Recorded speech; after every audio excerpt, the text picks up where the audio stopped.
stories the day before. It's basically like time travel. If it's a big story, we'll cover it, guaranteed. But we'll also have some fun along the way. Big opinions, big laughs. Sometimes big hair. This is Headliners, the paper review show that won't send you to sleep like the others will. 11 p.m, 7 nights a week. Join us.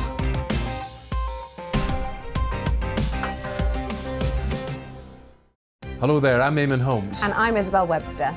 And we hope you can join us for Breakfast with Eamon. And Isabel. You make me laugh out loud, belly laugh. Is that important first thing in the morning? Yeah, absolutely. And there's me trying to be deadly serious.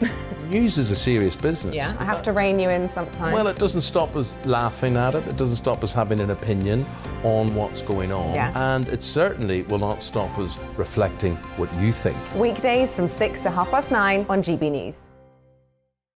I'm Dan Wootton. Join me Monday to Thursday from 9 to 11 for the feistiest and most fun news debate on TV, where free speech reigns. I'll bring you a sharp take on the day's biggest stories, bombshell newsmaker interviews, and A-list guests. And I guarantee you, no spin, no bias, no censorship, and no reason to go to bed. That's Dan Wootton tonight, Monday to Thursdays from 9 on GB News.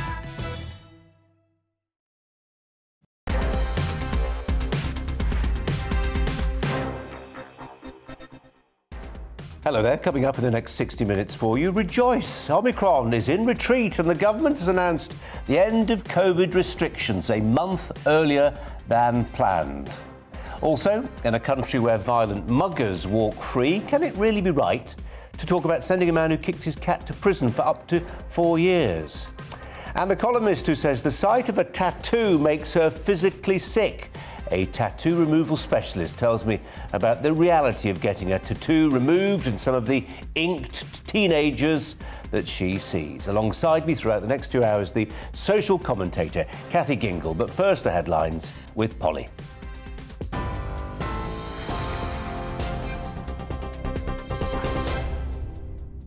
Colin, thank you. It's 4 o'clock. Here are the latest news headlines. The Prime Minister says he expects to end all the last domestic coronavirus restrictions, including the legal duty for cases to self-isolate a month early in England.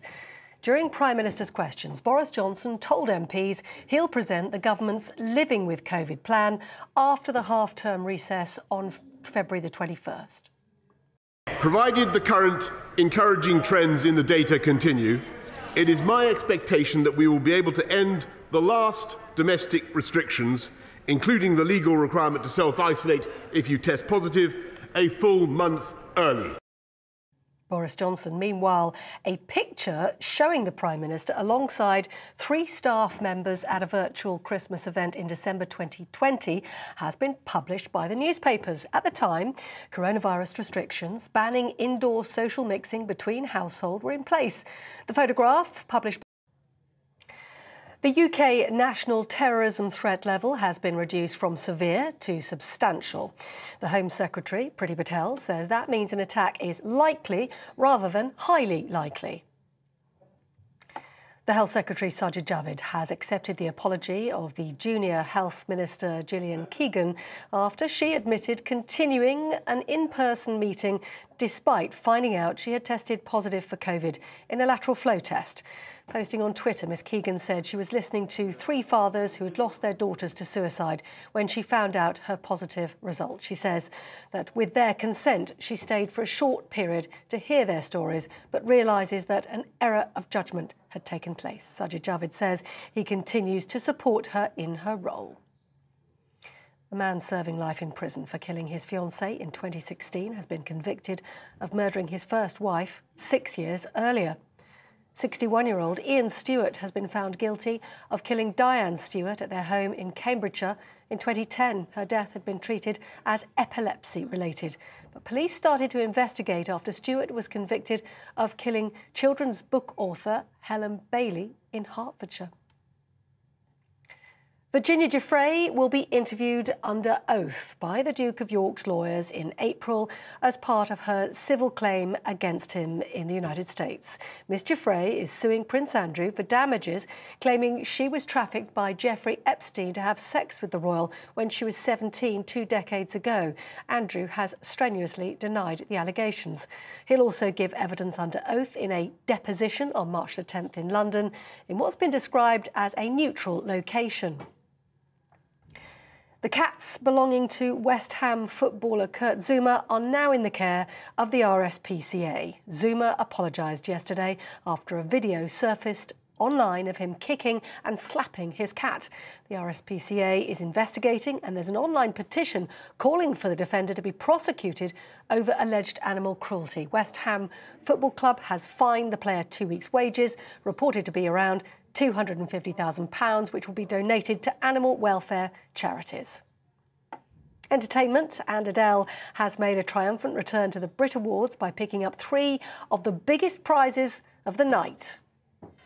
Adele, easy on me! Congratulations.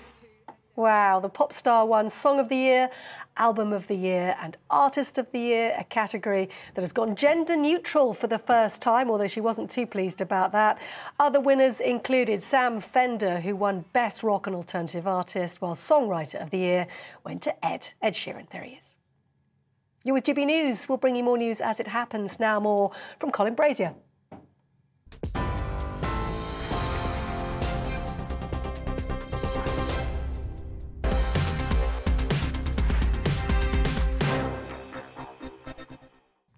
Hi there, so it's official, it's over, sort of. Boris Johnson has announced today, this lunchtime in fact, plans to drop all remaining COVID restrictions from the end of this month. All legal requirements to self-isolate, for instance, we think will be removed 4 weeks sooner than anticipated. Does this mean life will go back to normal? Well, that depends.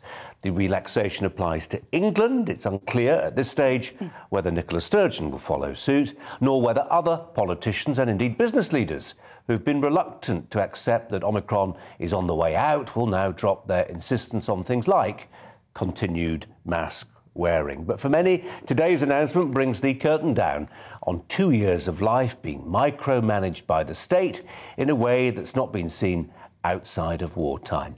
Well, joining me now, the primary care and public health boss at Imperial College London, that is Professor Azim Majid, who joins us now. Professor, welcome to you again. A month early, what do you think it will mean when it's, if and when it's confirmed, this move? It's a good news for the public because it means that the measures we've got in place now will finally end. But I think there are some caveats. One is that we still have quite a high infection rate going forward, so people need to be sensible about this measure. So in particular, the mandate not to isolate anymore. I think if people are unwell, for example, with high temperature or a bad cough, they should stay at home and not really go out to work or to school or university. But overall, it's a positive step, but it does need careful monitoring to ensure that we don't get any rebound infection rates once it's scrapped in a few weeks' time. You can see why self-isolation and ridding ourselves of all the rules that go around that and the impact, the beneficial impact on people's presence in the workplace, the impact on schools, that's all great. We look forward to that, don't we? But some of the existing regulations include things like wearing masks when you go into a hospital, to a GP surgery, to a pharmacy. Can you see those being ditched in the near future? No, I think those will carry on for some time to come because hospitals and GP surgeries are areas where you get people who are very vulnerable, elderly people, those medical problems. So I think it's very likely those measures won't go for some time to come and will stay in place at least during the spring until we see how numbers go later during the year. So I think not all measures will go. We'll keep measures in place in healthcare settings, I think, for some time to come. Quick to point out this lunchtime that the number of new cases per day is still hovering around about the 50,000 mark. That's for the UK as a whole. We've talked before, and certainly on this news channel, there have been many conversations about the fact that Omicron seems to be almost an evolutionary step in the life of the virus. Yes, it's far more transmissible, but actually in terms of hospitalisations and resulting fatalities, it's far less of a problem. What do you say to those people who will still, however, be worried that with 50,000 new cases a day, there will always be those people who are potentially vulnerable. That's the case with any viral infection. So some people, unfortunately, will become unwell, and of those, a proportion will die. Our best protection remains vaccination. So the best protection against stopping serious illness and death is getting 3 vaccines if you're an adult. So my message for the public is to really come out and get your vaccinations. That's a way to protect yourself from serious illness and also help our society go back to normal again over the spring and summer of this year. Professor, as ever, thanks very much indeed for your time. Thanks a lot. Thank you, Colin. Thank you. Kathy Kingill is our guest in the studio for the next 2 hours today, who follows the COVID stories very closely. I don't want to get into the vaccination side of this conversation, that's for another occasion, but just on the naked politics of what Boris Johnson has done today, or actually said he's going to do towards the end of the month, around the half-term holiday. We should be pleased, shouldn't we? Well, politically, it puts him on the front foot, of course, which is what he needs to do at the moment, and draws a bit of a blue line between him and Labour. But as ever with Boris Johnson, he's always quite vague. He's going to lift restrictions, all other restrictions. Actually, excuse me, please, Mr. Johnson, what? Does this mean you're going to end test and trace? Are you going to disband the NHS test and trace scheme? Because after all, if you're not going to be made to isolate after a positive test, what's the point of doing the test? In a mass sense. So I would really welcome some clarity on this. I would want to ask him, is this an acknowledgement of the complete charade that has gone on over the last year since Operation Moonshot? Dominic Cummings has failed, but this is what it's all based on. That's when Test and Trace was set up. £12 billion was wasted on that by about in 2020, early on. How much more money and how much more economic damage has been done by a system that now we can't really believe in if we don't think people have to quarantine after a positive test? Only yesterday, Kathy, we were talking about Sunetra Gupta, the co-author of the Great Barrington Declaration, very esteemed epidemiologist, Oxford University, who's saying that mass testing, she was writing in the Telegraph, mass testing isn't really working. But that is not to say, is it, that in individual cases, if you want to visit a relative who's frail, that you may avail yourself of a test. I mean, the testing is not useless. We're not saying that, are we? Well, it's not good because we know perfectly well it depends how many cycles they run the PCR test through to see if you come out with a positive or not. And it's absolutely renowned for producing a high level of false positives. I've personally had a false positive, was not ill at all. Yeah. I isolated myself because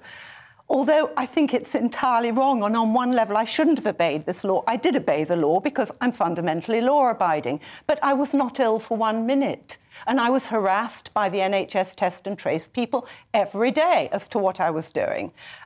It was very invasive, and this has happened to a lot of people. And I work from home, that's fine. But think of the number of teachers who then didn't go into school to teach. Think of the total chaos it's caused in the economy. The national health chaos is at least in part because of staff shortages, because of test and trace and quarantining. Just in terms of the moment when we collectively, as a society, drop our shoulders and say, we got through it, it's now over. How do we get that messaging out there? Who does it fall to? I mean, I say that. I say that the obvious person is Boris Johnson. Isn't it? For a lot of people, he's lost. The obvious person, in a curious way, I can't almost bear hearing myself say this, is Sage, who put out the first lot of fear propaganda. So they were extremely effective in telling people to be absolutely scared when they probably didn't need to be scared. I think we need to put in quotes propaganda. Information. I will call it government information. Well, we can agree for many people it's flawed modelling. No. Sage, they put out advertisements on social media, in the papers. Look into their eyes. Don't you remember major campaigns that cost us millions and millions of pounds of taxpayers' money?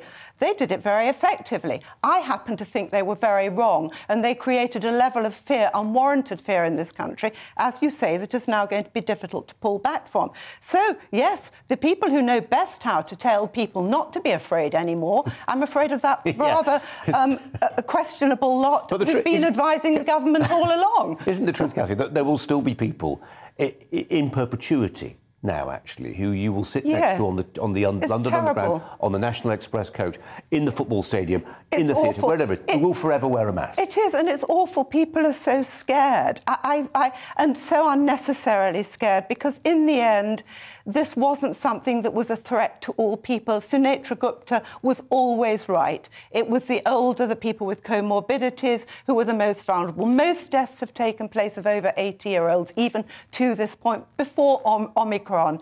You know, and I think it's awful. I've had friends who are scared to see me, elderly friends, and yet they're lonely. And this was a terrible psychological cruelty to do. Most people are responsible when they're ill and feel ill. They don't visit an old person. It's worth stressing. We're broadly in agreement on this one, but there are other people who could join us at this table who would have very contrary opinions indeed, and we need to stress that point, don't we? I just want to skip through another couple of stories before we get stuck into the rest of today's news.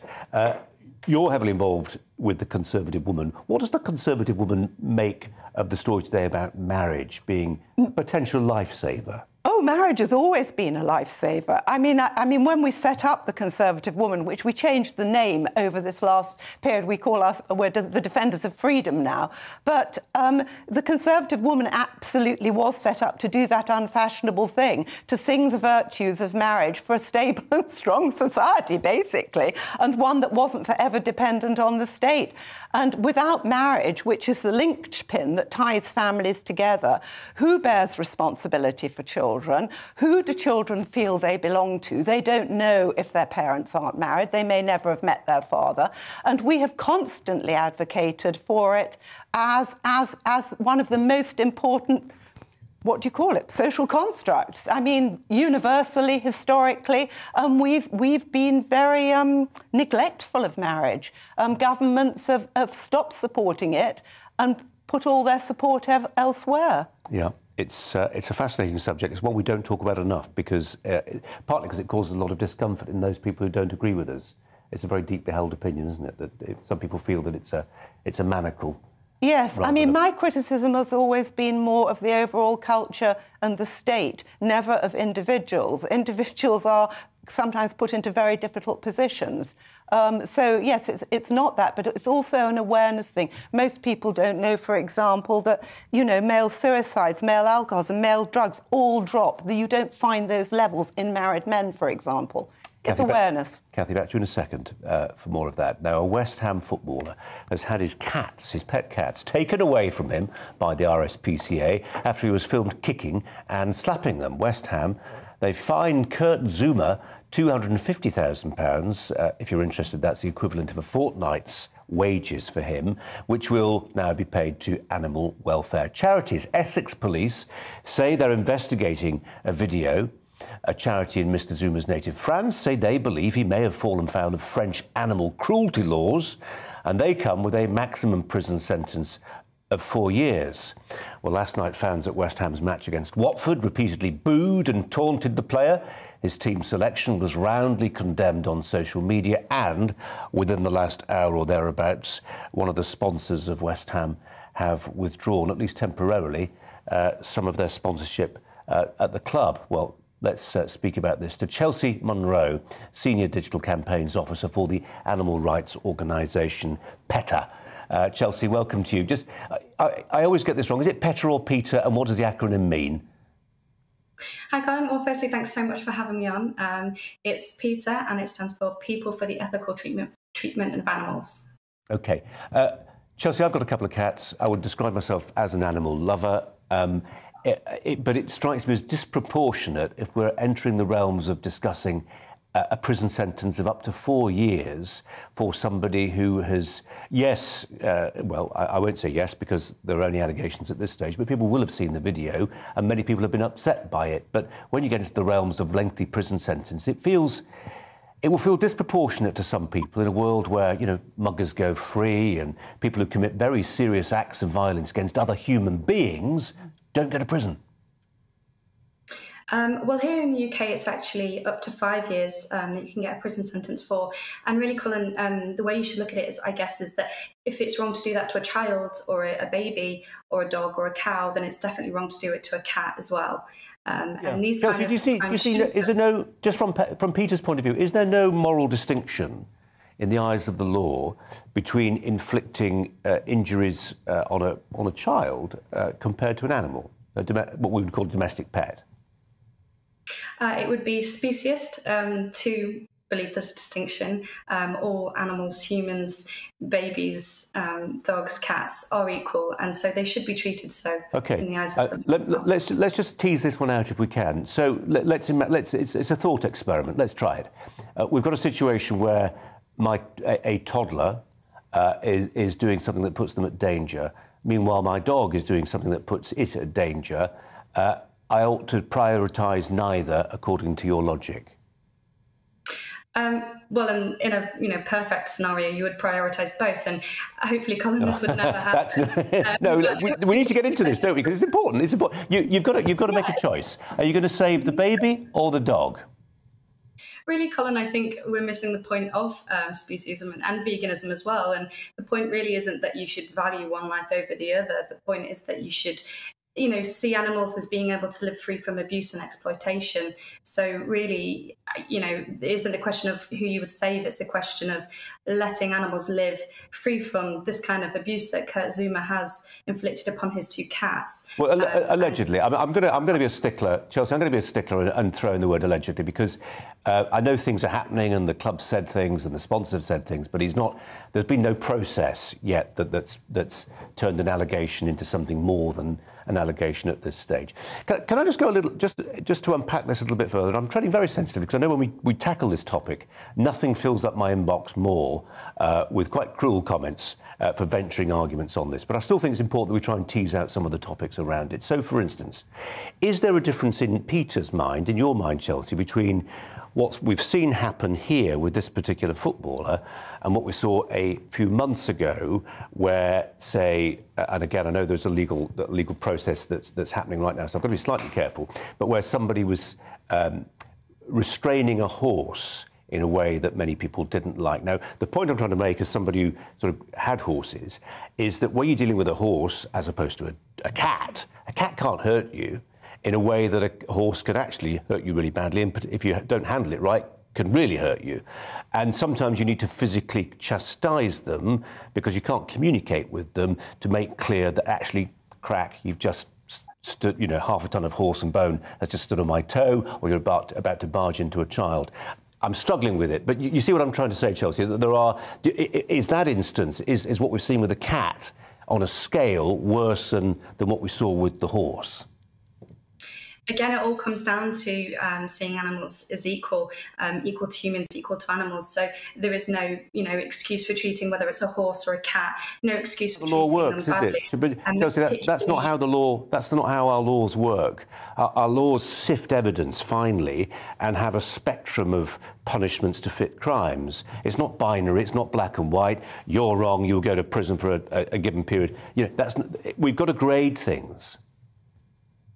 I think there's no excuse really to inflict pain on an animal if you're trying to control a certain situation. I think there are ways that you can do that without harming them, and particularly in the case of Kurt Zuma, regardless of his frustrations, his anger, or whatever the scenario was, whether he was trying to tell his cats off, I'm not entirely sure, but regardless, there is really no excuse for abusing an animal and taking your emotions out on a defenceless animal.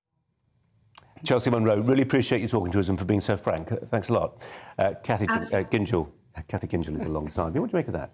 Well, I don't think we have to go into speciesism to be able to condemn cruelty to animals. I mean, the problem is when you're taking the comparison between child abuse and animal abuse, it's a sort of a bit of a false comparison in an ethical thing. Because now you've been speciesist. Well, yes, I might well be, but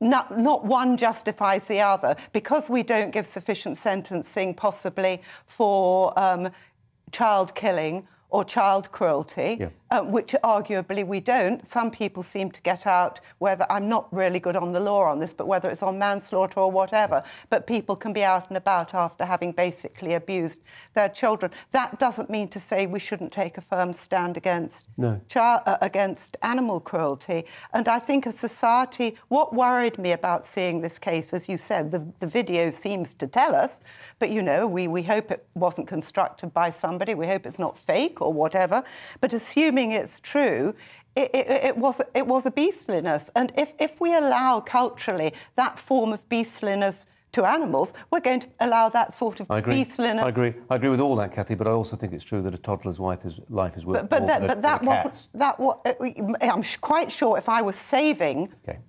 Yes. Kathy, for now, thanks very much indeed. After the break, a tattoo removal specialist tells me about the horrific reality of getting a tattoo removed. First, it's time for the weather.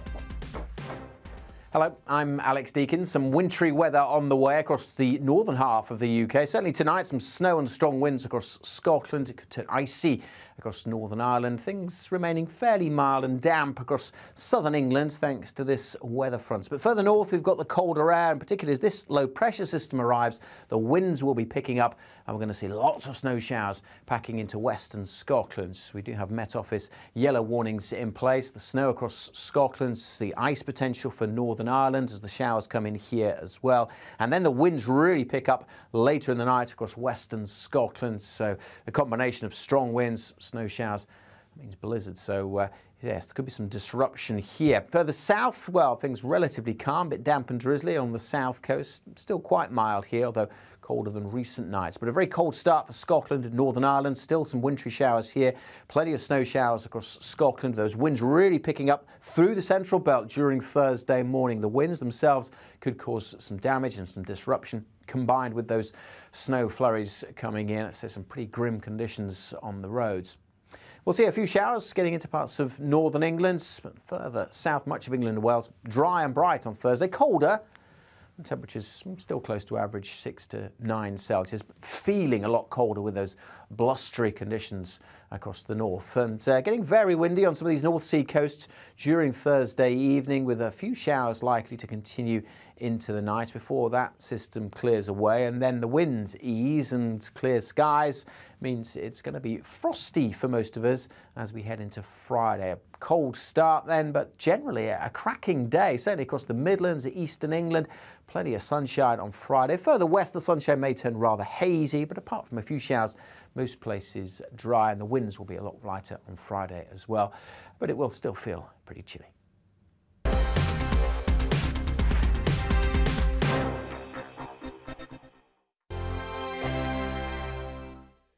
GB News is the UK's home of discussion and debate from all perspectives. To stay up to date on the latest stories, make sure that you subscribe to the GB News channel right here on YouTube. You can watch us live 24/7 across the whole world. You can also check out exclusive content and catch up on previous episodes of your favourite shows. Every day, we ask the questions that you'd ask, so why not add your voice to the conversation in the comments section? Don't forget to subscribe. We are GB News, Britain's news channel. Every night at 11 on GB News, we bring you the next day's stories the day before. It's basically like time travel. If it's a big story, we'll cover it, guaranteed. But we'll also have some fun along the way. Big opinions, big laughs. Sometimes big hair. This is Headliners, the paper review show that won't send you to sleep like the others will. 11 p.m, 7 nights a week. Join us.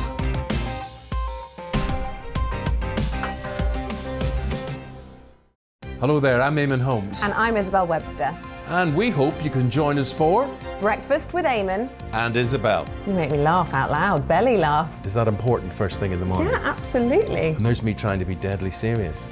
News is a serious business. Yeah, I have to rein you in sometimes. Well, it doesn't stop us laughing at it. It doesn't stop us having an opinion on what's going on. Yeah. And it certainly will not stop us reflecting what you think. Weekdays from 6 to 9:30 on GB News. I'm Dan Wootton. Join me Monday to Thursday from 9 to 11 for the feistiest and most fun news debate on TV, where free speech reigns. I'll bring you a sharp take on the day's biggest stories, bombshell newsmaker interviews, and A-list guests. And I guarantee you, no spin, no bias, no censorship, and no reason to go to bed. That's Dan Wootton tonight, Monday to Thursdays from 9 on GB News.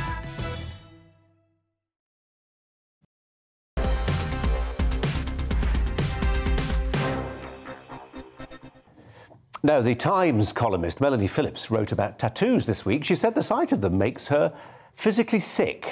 Never one to hold back, Melanie wrote that tattoos were a form of physical desecration. Quote, because we no longer believe that being human is anything special, some of us try to make ourselves unique by etching artificial meaning into our skin. She said tattoos appeal to the sorts of people who thought that great poetry could be found in Hallmark cards. It's quite a slur on the fifth of the population who have tattoos, a number which rises to a third of all younger Britons, including at least one of my daughters. Joining me is Mary Bastiadima, the head of marketing at the Pulse Light Clinic. Mary, welcome to you. You're not in the business of tattooing, rather their removal. Yes, exactly. Thank you for having me, first of all. Yes, we are in in the business of removing tattoos, not of making tattoos. And we're not artists, but we are removing like artists. Oh, how easy is it, and why do people come to you? Because we are many years in the market. We are more than 20. We are over 21 years in the market. We have 3 different machines, and we have the best machines. One of these is the PicoSure and PicoWay, and they're really effective to the tattoos. They can break the tattoo quite more effective rather than lasers. So we do it with laser, and it's basically it needs time a tattoo to be removed. But when it's been removed, it's like never had it. Wow. And what's it like for the person going through this? I mean, are you taking the top layer of the skin off?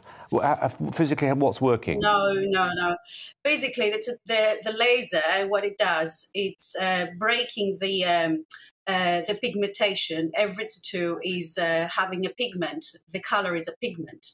So the laser is breaking down the pigment, and by the time of the sessions that it has to do, this depends on the size and the colors, and if it's a big tattoo or is an old tattoo, how long it's going to take to remove it.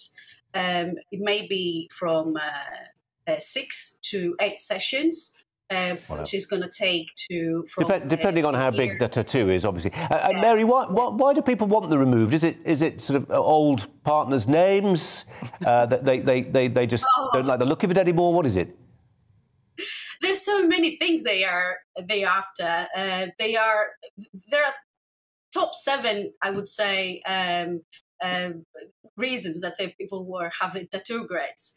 First of all, is a past relationship name that people wouldn't like to show it to their partner, to their new partner, or to their partner in life that they have decided to move on in making a new family, maybe, with this person. So they would decide to remove the tattoo of an ex name, and so they would like to not to show it to their kids, or not to show it to partners, friends and family. So they would decide to remove it before their wedding or engagement. Another trend is they don't want to have the tattoo because of the poor design they had. And many are coming right after they had the tattoo on their body. Because they regret it. It wasn't the picture or the image they requested from the artist. So that's interesting. So it's almost straight away. It's buyer's remorse. The morning after, or a couple of days after, they look at it and think, I wanted the Mona Lisa and I've got Homer Simpson type thing. Mary, and it's not very rare, this one. I'm sure it's not. Mary, we've got to leave it there. I always worry when people say, let's give you a list of 7. We tend to only get through 1 or 2 because of time restrictions, but we really appreciate your time. Thanks ever so much, Mary. Coming up after the break, our debate. Today's question I'm going to be asking, is the future of showbiz genderless? This after the Brits scrapped their female category for the first time. That was last night. But first, the latest news headlines with Polly.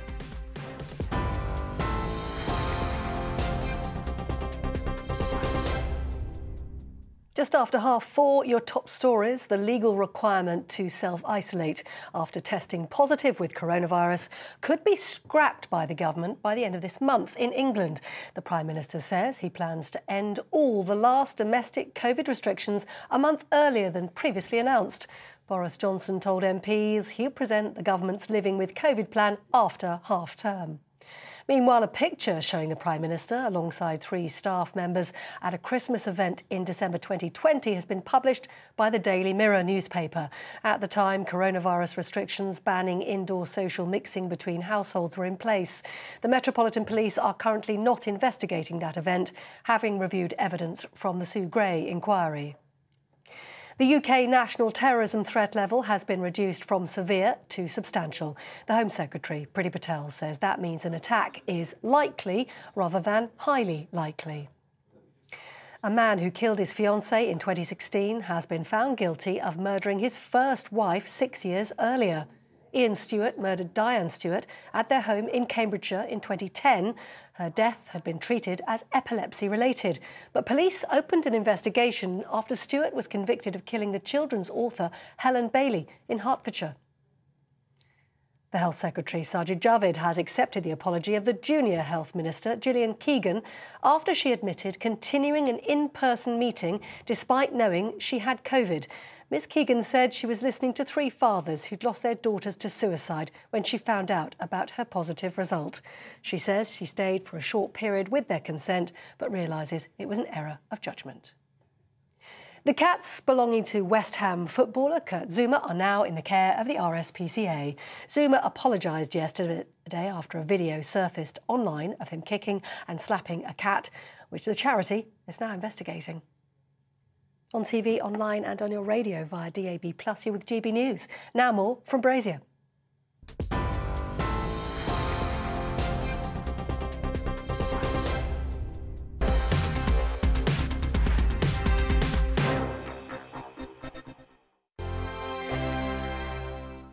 GB News is the UK's home of discussion and debate from all perspectives. To stay up to date on the latest stories, make sure that you subscribe to the GB News channel right here on YouTube. You can watch us live 24/7 across the whole world. You can also check out exclusive content and catch up on previous episodes of your favourite shows. Every day, we ask the questions that you'd ask, so why not add your voice to the conversation in the comments section? Don't forget to subscribe. We are GB News, Britain's news channel. Every night at 11 on GB News, we bring you the next day's stories the day before. It's basically like time travel. If it's a big story, we'll cover it, guaranteed. But we'll also have some fun along the way. Big opinions, big laughs. Sometimes big hair. This is Headliners, the paper review show that won't send you to sleep like the others will. 11 p.m, 7 nights a week. Join us.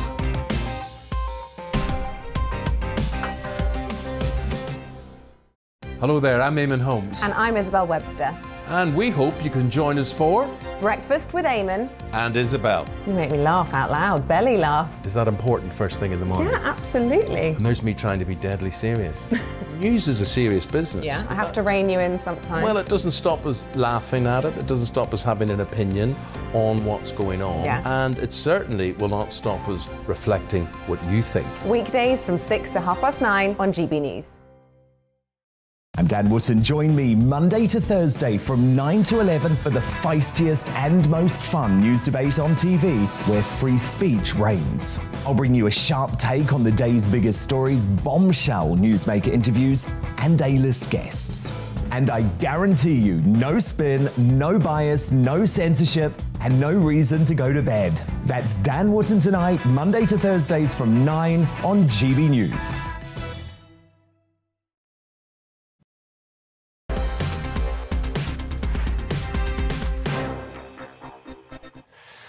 Next up, our daily debate, and we are asking, is the future of show business genderless? I asked the question after the Brit Music Awards last night, which featured genderless categories for the first time. The organisers insisted that gendered categories, such as British female solo artists, were to be dropped in an attempt, they said, to ensure the ceremony was representative of artists who do not identify as either male or female. However, after winning the Artist of the Year award, Adele pointedly said she was proud of being a woman and female. Cue the inevitable backlash, with some claiming Adele's words were transphobic. Well, are female categories going to make a comeback, or are they frankly now just history, at least insofar as the Brits are concerned. Joining us for this one, the journalist and broadcaster Sam Dowler, and with me in the studio, the editor of what was The Conservative Woman, Cathy Gingell. Thanks both for joining us. I know Cathy's been here throughout and will continue to be so. So, Sam, let's start with you. What did you make of the Brits last night? It was a great show. I've been to the Brits many times. I used to work in the music industry myself, and it was a fantastic show. I mean, it generally always is. I mean, maybe not so much over COVID, but it was just a celebration of all things British. And I really don't think that the combining of the male and female artist awards really made much difference. I mean, I understand obviously what Adele said, but she also said that she understood why it had to change. Where do you think the propulsion came from, Sam, to make this happen? Was it coming from the artists? Was it coming from the organisers? Was it coming from a slice of the general public? I think it's a bit of both, actually. I mean, it comes in line with the ARIAs, which is the Australian version, and the Grammys. I mean, the Grammys ditched gender categories in 2012. So, I mean, that was a long time ago, and there was no hoo-ha about it at the time. And in fact, obviously, like, because of the fact that we're removing one category, they added 4 extra categories on top, which was alternative rock act, dance act, pop and R&B act. Both of those 2 were won by women, and so it's more about inclusivity. It's about just getting in line with the rest of the business, really. Cathy Gingell, what say you? I think it's rather woke and rather silly and rather boring, I'm afraid. Good for Adele, and she shouldn't be made to back down on what her instinctive thing to say was that she's proud of being a woman. I'm proud of being a woman. Most people really enjoy being their sex, and they really enjoy having a different opposite sex to relate to. That's a fact of life. That's what we all still do. So we're all being made to live a bit of a lie. I don't think it particularly matters last night, but I think wokedom is becoming increasingly difficult to navigate. So I'm just wondering what's happening to the trans men and the trans women who want to be identified as trans men or trans women. Are they going to complain that it's now genderless? Surely that rather undermines the point of their argument of saying they want to, if they're a man, be regarded and treated as a woman or believed to be a woman. So this has got chaotic, illogical, silly. I just hope we all grow up and move on out of it, because I think it's very hard for people in the film and music industry to navigate. Now, we've got reverse racism going on. We've got white women directors who can't have their name on the show. This has gone beyond anything that's sort of... We just want to stick to merit and talent. God, there's plenty enough of it about in males, females, black, white, whatever. The talent is there. Let's just stick to that, judging people on their merit. I actually think that was the point of it, because this was led by the head of... by Tom March, who is head of Polydor, and also he's the head of the Brits. And this is artist-led, to be fair, because it's Sam Smith who initially talked about this. But it's because we don't listen to music via gender. We listen to music because we enjoy it and we like the song, etc. So music in itself is pretty much genderless. And I don't think it actually really, like you said, I don't really think it makes much difference. It's about talent, and so let's make it about talent rather than the gender. I'm allowed in at this point. Sam Dowler, I just... on the Sam Smith point, I remember very well the first time I saw that request, and that's fine, you know, it seemed to me at the time, and I'm about to express an opinion, by the way, that Sam Smith said, it's they or them, please, from now on. And, you know, people are perfectly entitled, of course, to say, please refer to me in a certain way. And then people, I think, still have a right to see the world in terms that they're comfortable with as well. And when I read a story in which a news organisation, which will remain nameless, decided to go along with the wishes of Sam Smith, I read it honestly, Sam, in good faith, and I came away confused, because it was the enemy of lucid communication. And now, just in terms of the way we see the world, I was genuinely reading the article about Sam Smith, they, them, and I thought as I read it, where's the other person? Where's the other person? I was confused. So we can't look at these things in total isolation. It's not just about music. It's about how we frame our conversation with the world and each other. Oh, no, I completely agree with that. And as your lovely guest was just saying just now, when it comes to acting, for example, the actress MJ Rodriguez, who was a trans woman, she won the Golden Globe for Best Actress last year for the drama Pose.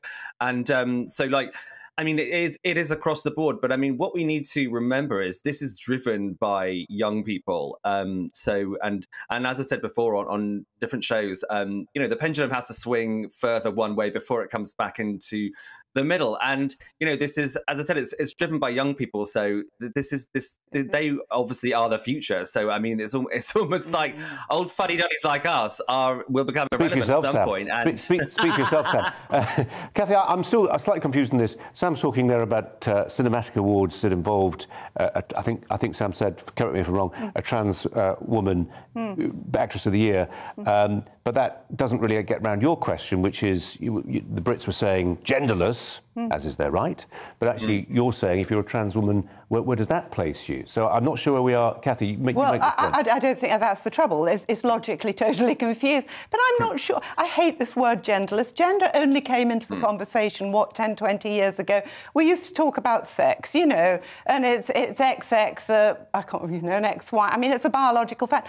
You know, when I've looked at music, I have looked at music through great musicians, and I am interested when you get whether that Beethoven's a man or that the Rolling Stones were a male group. I think it's actually, you don't need to particularly talk about it, but it's such an obvious thing to be denying and to pretend it doesn't matter. It sort of is there and it's basic. So you're sort of lying about this, really. I think it's dishonest, honestly. That's my trouble with it. I've got a trouble with the word lying. I think we're going to retract that word. Dishonest. Not from me, you might. Go on, Sam. What do you say?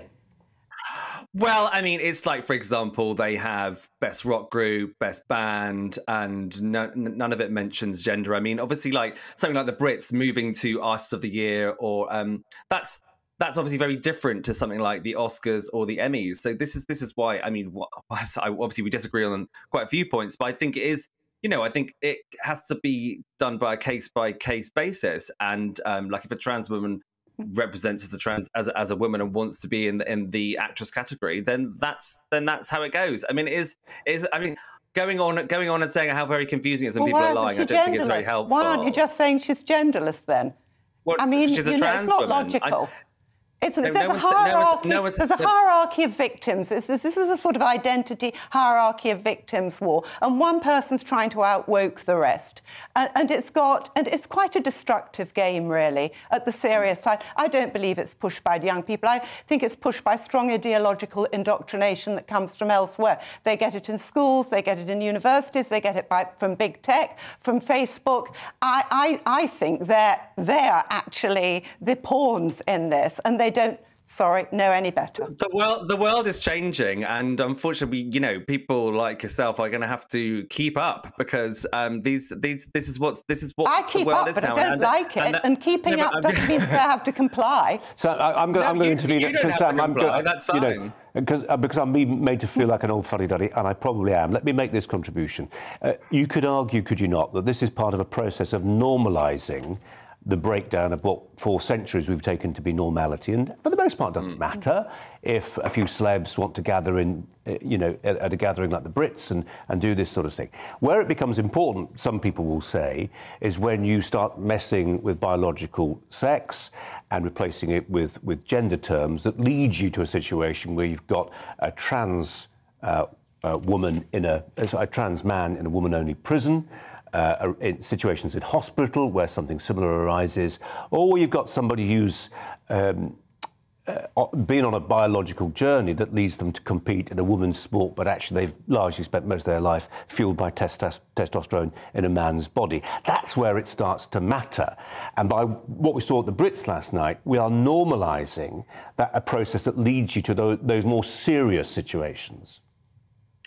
Well, obviously, those situations are few and far between, almost infinitesimal compared to the amount of people who identify as gender non-conforming. So it's almost a moot point. And I think by changing, as I said, like the Grammys have been gender-free, like Artist of the Year since 2012, and the world hasn't imploded. So I mean, I think it's just it's the advancement of places like the music industry. As I said, I don't know how it would work in the movie industry when it comes to awards. But I mean, speaking about awards and music and movies, and then obviously bringing it back to trans people in prisons, I don't think is very helpful. Kathy, last word to you. Oh, I don't know. I wasn't expecting to get a last word. I don't think it's an advancement. I think it's part of a dumbing down, I'm afraid. It's intellectually sloppy. It's silly. What else can I say? Well, I say, I'm a fuddy-duddy, but I will be a very outspoken fuddy-duddy. Well, given that one side was calling the other side a liar, the other one was calling old-fashioned, we kept that remarkably respectful, even though the headlines sound pretty grim. Sam and Kathy, thanks both very much. Thank you. Indeed. Absolute pleasure. Do keep those emails and thoughts coming in via Twitter, if possible.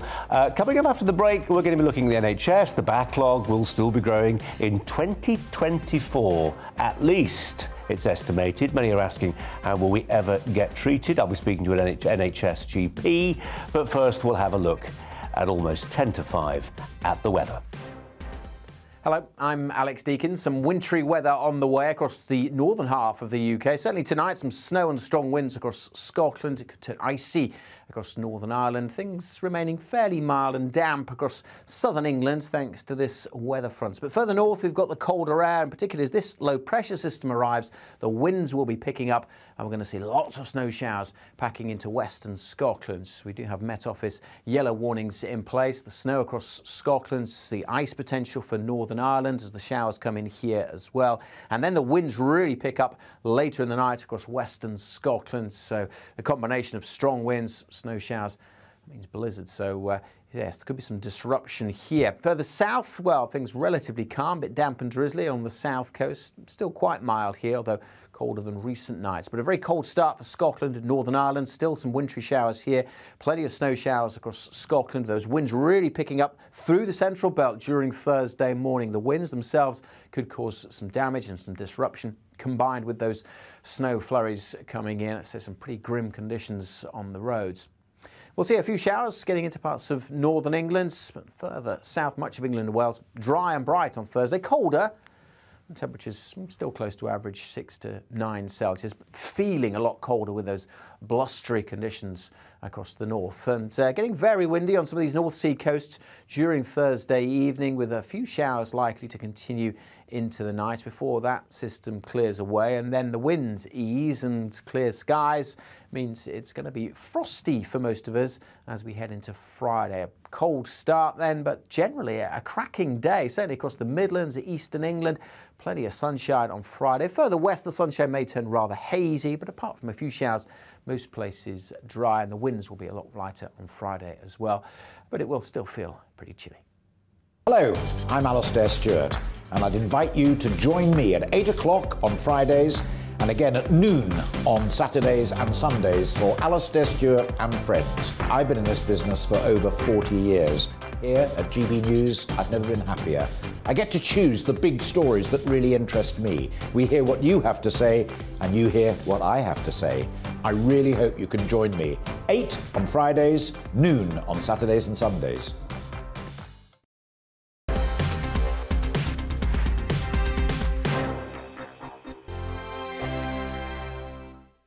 GB News is the UK's home of discussion and debate from all perspectives. To stay up to date on the latest stories, make sure that you subscribe to the GB News channel right here on YouTube. You can watch us live 24/7 across the whole world. You can also check out exclusive content and catch up on previous episodes of your favourite shows. Every day, we ask the questions that you'd ask, so why not add your voice to the conversation in the comments section? Don't forget to subscribe. We are GB News, Britain's news channel. Every night at 11 on GB News, we bring you the next day's stories the day before. It's basically like time travel. If it's a big story, we'll cover it, guaranteed. But we'll also have some fun along the way. Big opinions, big laughs. Sometimes big hair. This is Headliners, the paper review show that won't send you to sleep like the others will. 11 p.m, 7 nights a week. Join us.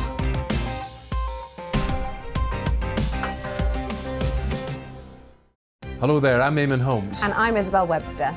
And we hope you can join us for Breakfast with Eamon And Isabel. You make me laugh out loud, belly laugh. Is that important first thing in the morning? Yeah, absolutely. And there's me trying to be deadly serious. News is a serious business. Yeah, I have to rein you in sometimes. Well, it doesn't stop us laughing at it. It doesn't stop us having an opinion on what's going on. Yeah. And it certainly will not stop us reflecting what you think. Weekdays from 6 to 9:30 on GB News.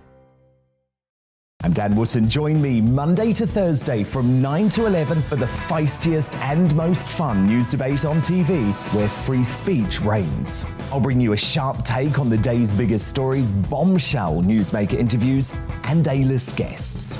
And I guarantee you, no spin, no bias, no censorship, and no reason to go to bed. That's Dan Wootton Tonight, Monday to Thursdays from 9 on GB News.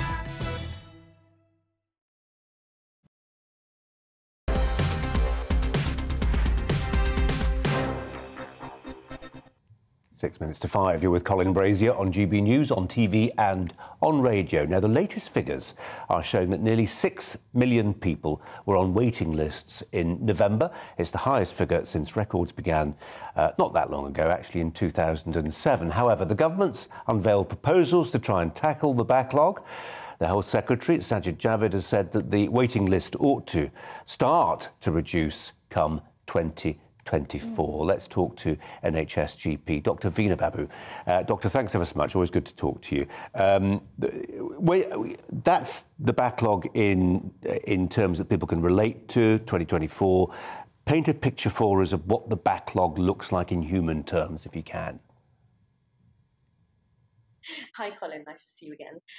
So the thing to remember is throughout the entire pandemic, things with most clinical needs, such as cancer referrals, were never stopped, were never being delayed, right? So that always carried on. We're talking about things like normal routine referrals, say pediatrician referrals or kidney specialist referrals or physiotherapy referrals, or patients who've been waiting months to get their ears syringed and wax removed, you know?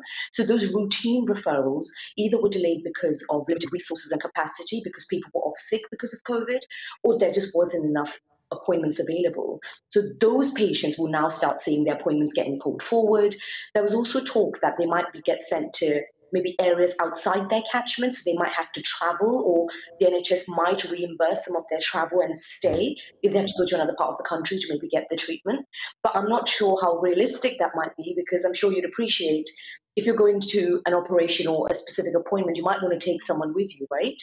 So I'm not sure how many people any of this would cover. It's a really good question. It's a really good question. My natural feeling would be, blimey, if I needed a hip replacement and I was in permanent pain, I'd bite your hand off. Of course, I'd go and stay in a hotel, government paying for it. Maybe they're providing a taxi as well. But I'd like to wake up, gazing into the face of a loved one the next morning, whereupon I've got to pay.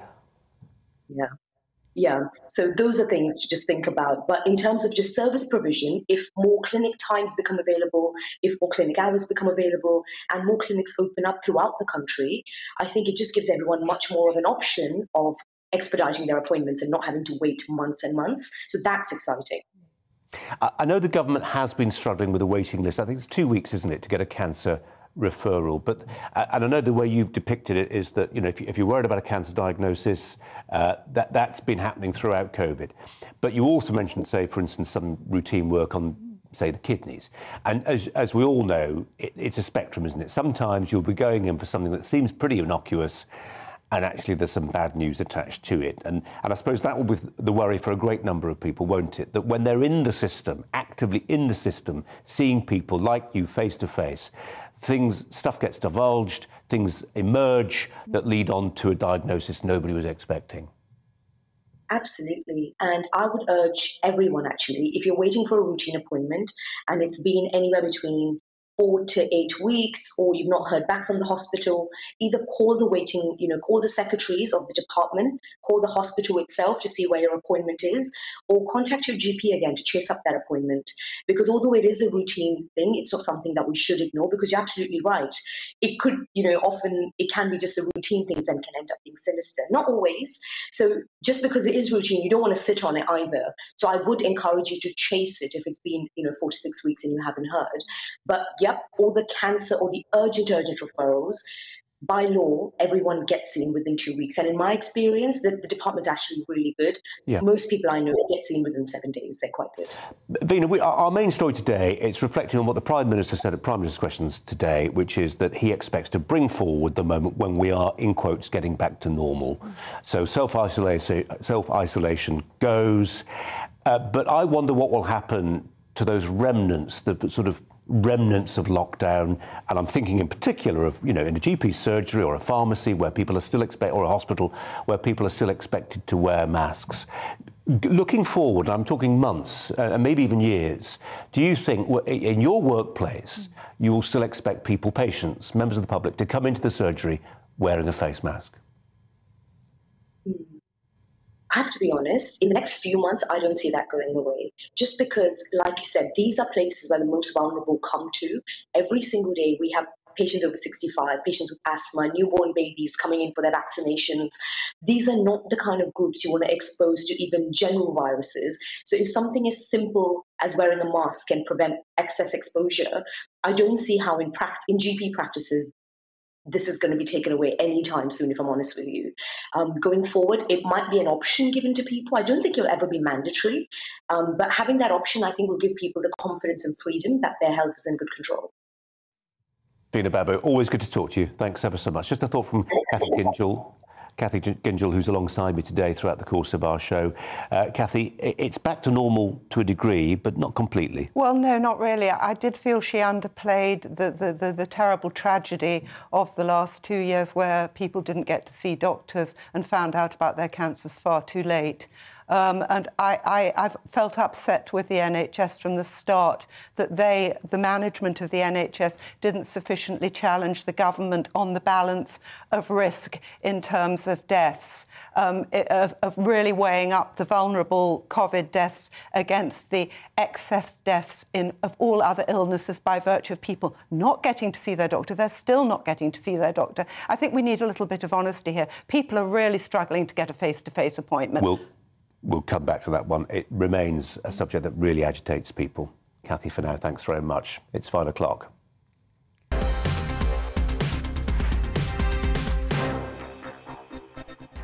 Welcome to Brazier. Coming up live at 5. Drill, baby, drill. Is it time for Britain to rethink its resistance to shale gas fracking? Jacob Rees-Mogg says it is. The Reclaim Party leader, Richard Tice, joins me. A Reform Party leader, yeah. It's right to consider jailing someone who kicked a cat for up to 4 years in a country where many muggers never go to prison, is it? I'll be joined by an animal rights activist. And the campaigners in Bristol who want to cancel Thatcher's cider. You may struggle to believe the reason that they give. And alongside me throughout today's show, the social commentator Kathy Gingell. But first, the headlines with Polly.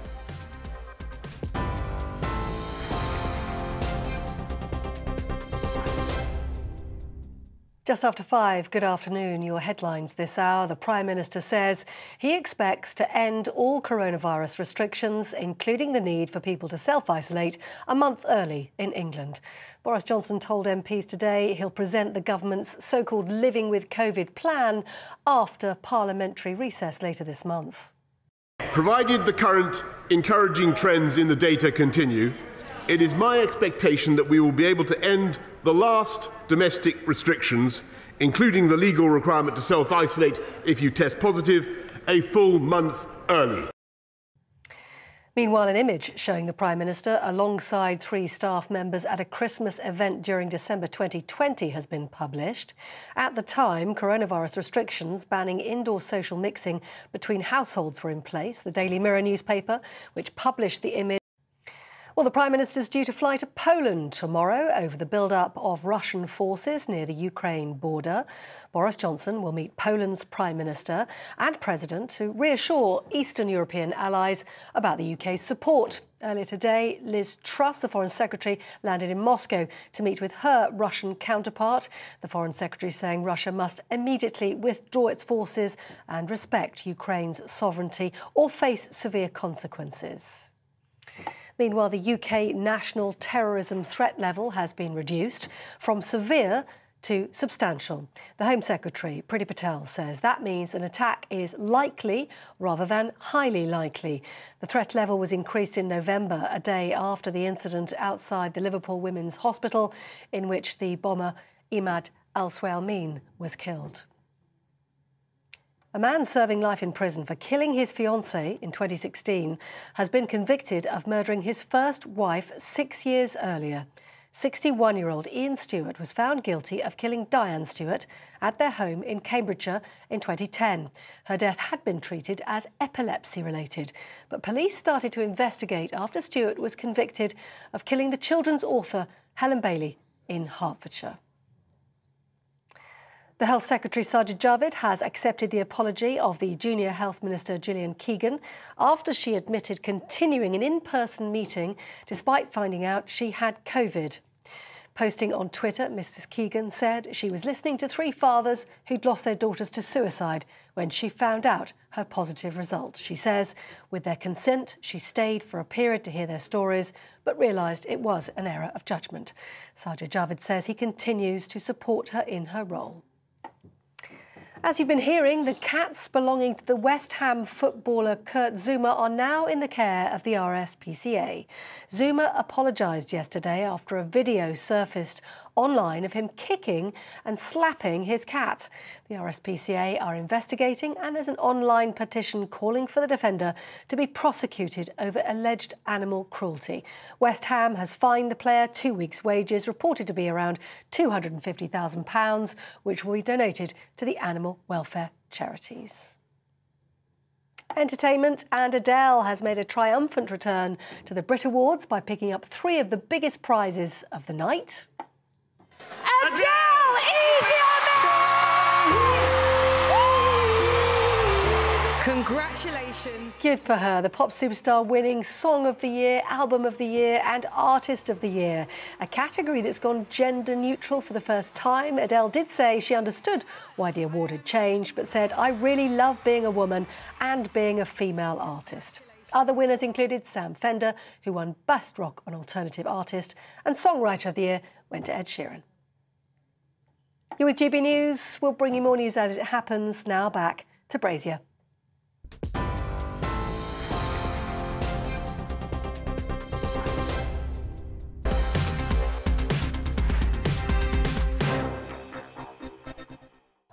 Let's just amplify a little bit and briefly that breaking news we heard in the bulletin there concerning something we heard at Prime Minister's Questions. Our main story today also concerns something else that happens at PMQs today.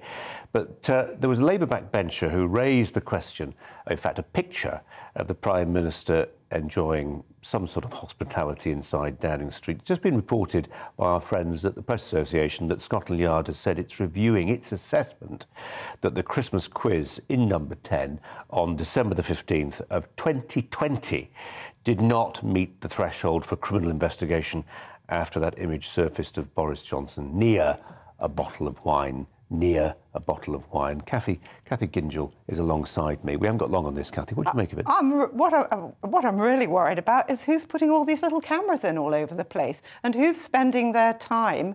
I'm no defender of Boris Johnson or of Partygate, but what on earth is going on? Is somebody crawling around with a camera under the desks all the time taking pictures? Who was doing it? And why are... It was a very odd angle, that picture. That's all I can say. Can I suggest it was cameras in all these rooms? No. Can I suggest? I say no more than this because it's obviously an active investigation. Yeah. Can I suggest it might have been the sort of picture you would get from one of these when you've got the camera here? Yeah. So there's something. I don't really know what to say about it. It's sort of bad behaviour, isn't it, at a very basic level? There's certainly been a lot of bad behaviour. You tell people not to do. You don't go around filming people when they think they're not being filmed. Let's move on to something else that happened at PMQs today. It's meant this. It's meant that it's official. It's sort of over. Is it? Sort of over. Boris Johnson announced plans to drop all remaining COVID restrictions from the end of this month. All legal requirements to self-isolate will be removed 4 weeks sooner than had been anticipated. Does this mean life will go back to normal? It rather depends. The relaxation applies to England. It's worth stating that from the get-go. It's unclear whether Nicola Sturgeon will follow suit, nor whether other politicians and business leaders who've been reluctant to accept that Omicron is on the way out will now drop their insistence on things like continued mask wearing. But for many, today's announcement brings the curtain down on 2 years of life being micromanaged by the state in a way that's not been seen outside of wartime. Well, Cathy Gingell, as I say, is alongside me and writes a lot about COVID. We're not going to get into some aspects of it. I want to keep this narrowly focused on this idea of how easy it will be for anyone, Prime Minister, anybody else, to say, that's it, guys. We've all done our penance. It's been a long 2 years. Let's get back to normal. Well, I'm not sure it is over. I will only know it's over when they stop mass testing. There's no more testing of school children. There's absolutely no more mask wearing by children in schools. There's no more of what I've actually thought was very abusive to children, and I'm not alone in that. Robert Halfon and other people have been very concerned about the mental impact on children. So, first of all, I'm not sure it is over. I will want to hear that Test and Trace is being disbanded and that no more money is being spent on this highly invasive programme, and that they're going to look actually at the value of those tests. I mean, if they're not used to... Then, yes, you really have such a strong point. The country's been so, you probably won't agree with me, but what I call indoctrinated into fear about... I think I do, Cathy, actually, but... yeah. And I think actually how you lift... You know, some people have called it mass formation, a major... I mean, Lord Sumption warned about it at the beginning, a form of hysteria, which the government really jumped onto the bandwagon of. Now they've done this to the population. People are genuinely scared still. Actually, in my view of something, they really probably... It's a little bit irrational and out of proportion. But I'm not sure how you bring people out of that. You set examples in schools. You do set examples by no more mask wearing. After all, most people catching COVID in hospitals. So did the masks... You obviously have to have medical masks, but did the masks in hospitals help? Well, all these curious questions. And I don't want to freight this with unnecessary emotion. But some people will be watching what we're saying, or listening to what we're saying, and they'll say, well, hang on, Cathy. 150,000 dead Brits, 5.5 million dead from COVID, with COVID sometimes, not necessarily of COVID, across the world. Had we not taken the steps that the state took in this country, you don't know, I don't know, nobody knows how high the death toll would be. We certainly know now from the major report that was published 2 or 3 days ago, a bit bored, but the lockdown actually made no difference on deaths. So we know now what a lot of us have really feared, that we had this tremendous disruption socially and economically, possibly to make no difference to the number of deaths. Can I just... One final thought before we move on to another story that's been moving along today. I still struggle with this idea. You mentioned Sage earlier. Some modellers has got it broadly right, some modellers got it really wrong. And there were consequences to that, as you say. If you had a model that was massively pessimistic, led to massive lockdown, and that had all these resulting unexpected loss of life from cancer or whatever else it was, mental health, even things like stalking increased, for heaven's sake. Abuse, certainly. But here's my point, and it's a slightly philosophical point-headed one, but I think it's an important one. How do you introduce an element of moral hazard for modelling? If somebody gets it wrong, it's not their fault that they produced a model which other people then act on. But do you keep asking the same modellers again and again? I don't think one of the problems, they did keep on asking the same modellers again and again. And if you look at the makeup of SAGE and the commissioning of the modelling service, they were commissioning themselves and their own universities to do the modelling programmes that then came back with the answers that they wanted then to advise the government. So the government, one of my major criticisms would be the government did not look broadly enough and include a big enough range of scientific advice. And it really was limited to a rather predictable group of people coming to their predictable conclusions. OK, Cathy, for now, thanks very much indeed. Getting lots of these today, lots and lots and lots of emails on this subject, which we're about to tell you about. It's about the West Ham footballer, Kurt Zouma, who's had his cats taken away from him by the RSPCA.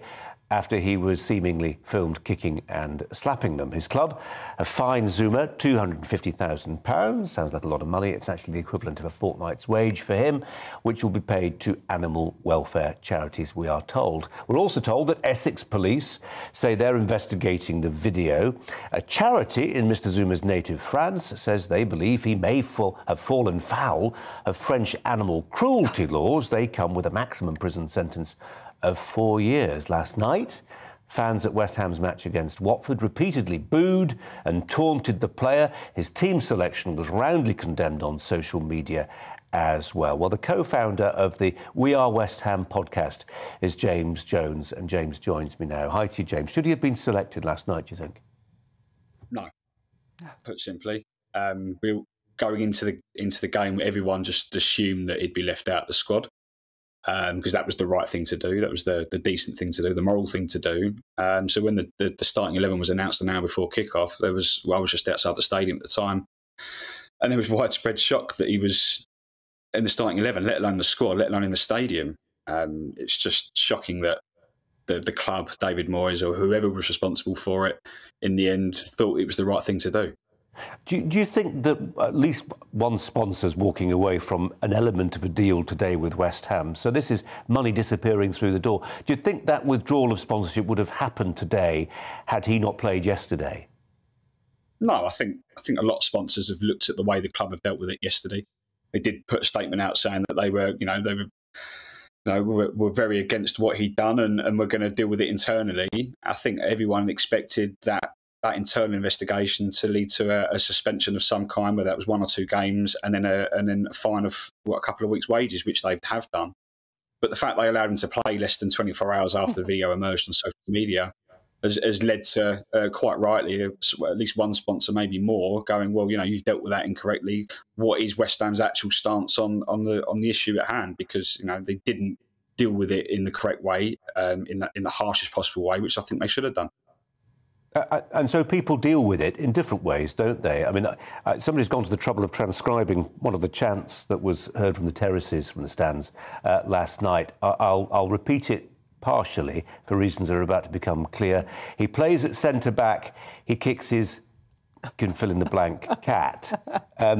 I mean, on one level, it's that old thing about people in the stands getting straight to the nub of the problem.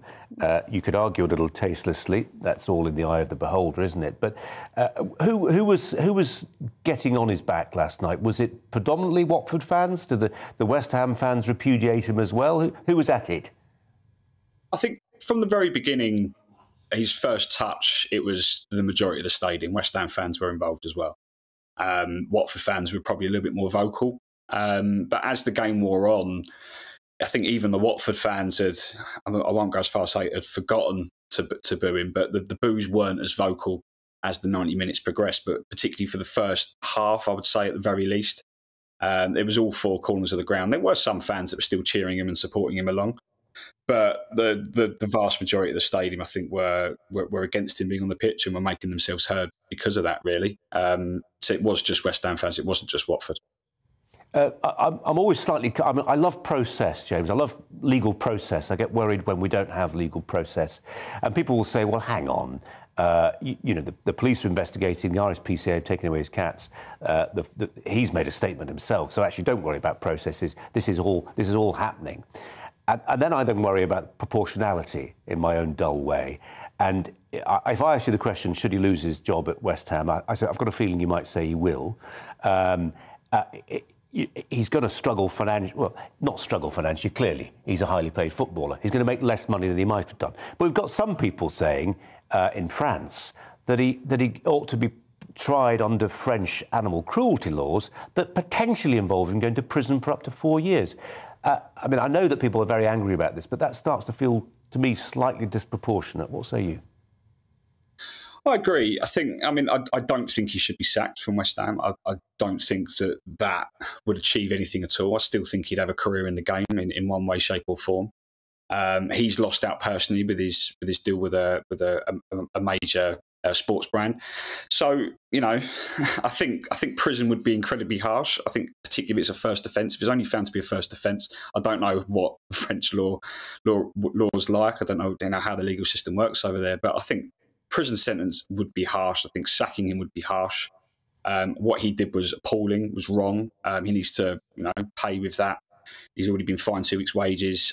Some form of rehabilitation, maybe. I don't know, but a prison sentence and being sacked, I think, is probably a step too far. But he needs to realise and face the consequences of his actions. And so far, West Ham haven't really done enough, in my book, and I know plenty of other people's book, to really allow that process to happen, because they've put him straight back out in the spotlight when they should have pulled him back and gone, look, we're dealing with this, and he won't be in the spotlight until we've dealt with it, appropriately. James Jones, really good to talk to you. I really appreciate your time. Thanks a lot. Thank you. Cheers. After the break, we will be talking about Adele's comments about being a proud woman with the founder of Standing for Women, that's Kelly J. Keane. But first, we have a look at the weather. Hello, I'm Alex Deakin. Some wintry weather on the way across the northern half of the UK. Certainly tonight, some snow and strong winds across Scotland. It could turn icy across Northern Ireland. Things remaining fairly mild and damp across southern England thanks to this weather front. But further north, we've got the colder air, and particularly as this low pressure system arrives, the winds will be picking up, and we're going to see lots of snow showers packing into western Scotland. We do have Met Office yellow warnings in place. The snow across Scotland, the ice potential for Northern Ireland as the showers come in here as well. And then the winds really pick up later in the night across western Scotland. So the combination of strong winds, snow showers, means blizzard. So yes, there could be some disruption here. Further south, well, things relatively calm, a bit damp and drizzly on the south coast. Still quite mild here, although colder than recent nights. But a very cold start for Scotland and Northern Ireland. Still some wintry showers here. Plenty of snow showers across Scotland. Those winds really picking up through the central belt during Thursday morning. The winds themselves could cause some damage and some disruption, combined with those snow flurries coming in. So some pretty grim conditions on the roads. We'll see a few showers getting into parts of northern England, but further south, much of England and Wales, dry and bright on Thursday. Colder.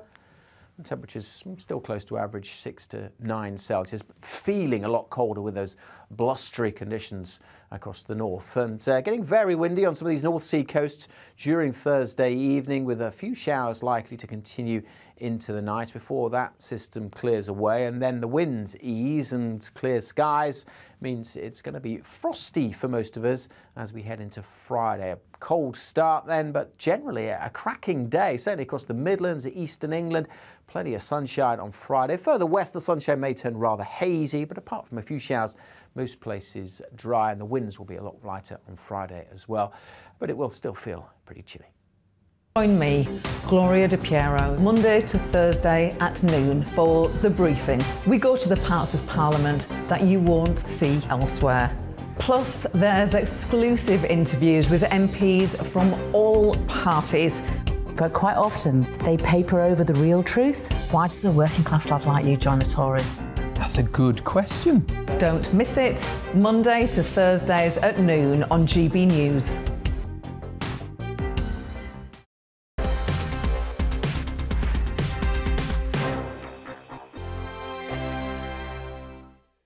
GB News is the UK's home of discussion and debate from all perspectives. To stay up to date on the latest stories, make sure that you subscribe to the GB News channel right here on YouTube. You can watch us live 24/7 across the whole world. You can also check out exclusive content and catch up on previous episodes of your favourite shows. Every day, we ask the questions that you'd ask, so why not add your voice to the conversation in the comments section? Don't forget to subscribe. We are GB News, Britain's news channel. Every night at 11 on GB News, we bring you the next day's stories the day before. It's basically like time travel. If it's a big story, we'll cover it, guaranteed. But we'll also have some fun along the way. Big opinions, big laughs. Sometimes big hair. This is Headliners, the paper review show that won't send you to sleep like the others will. 11 p.m, 7 nights a week. Join us.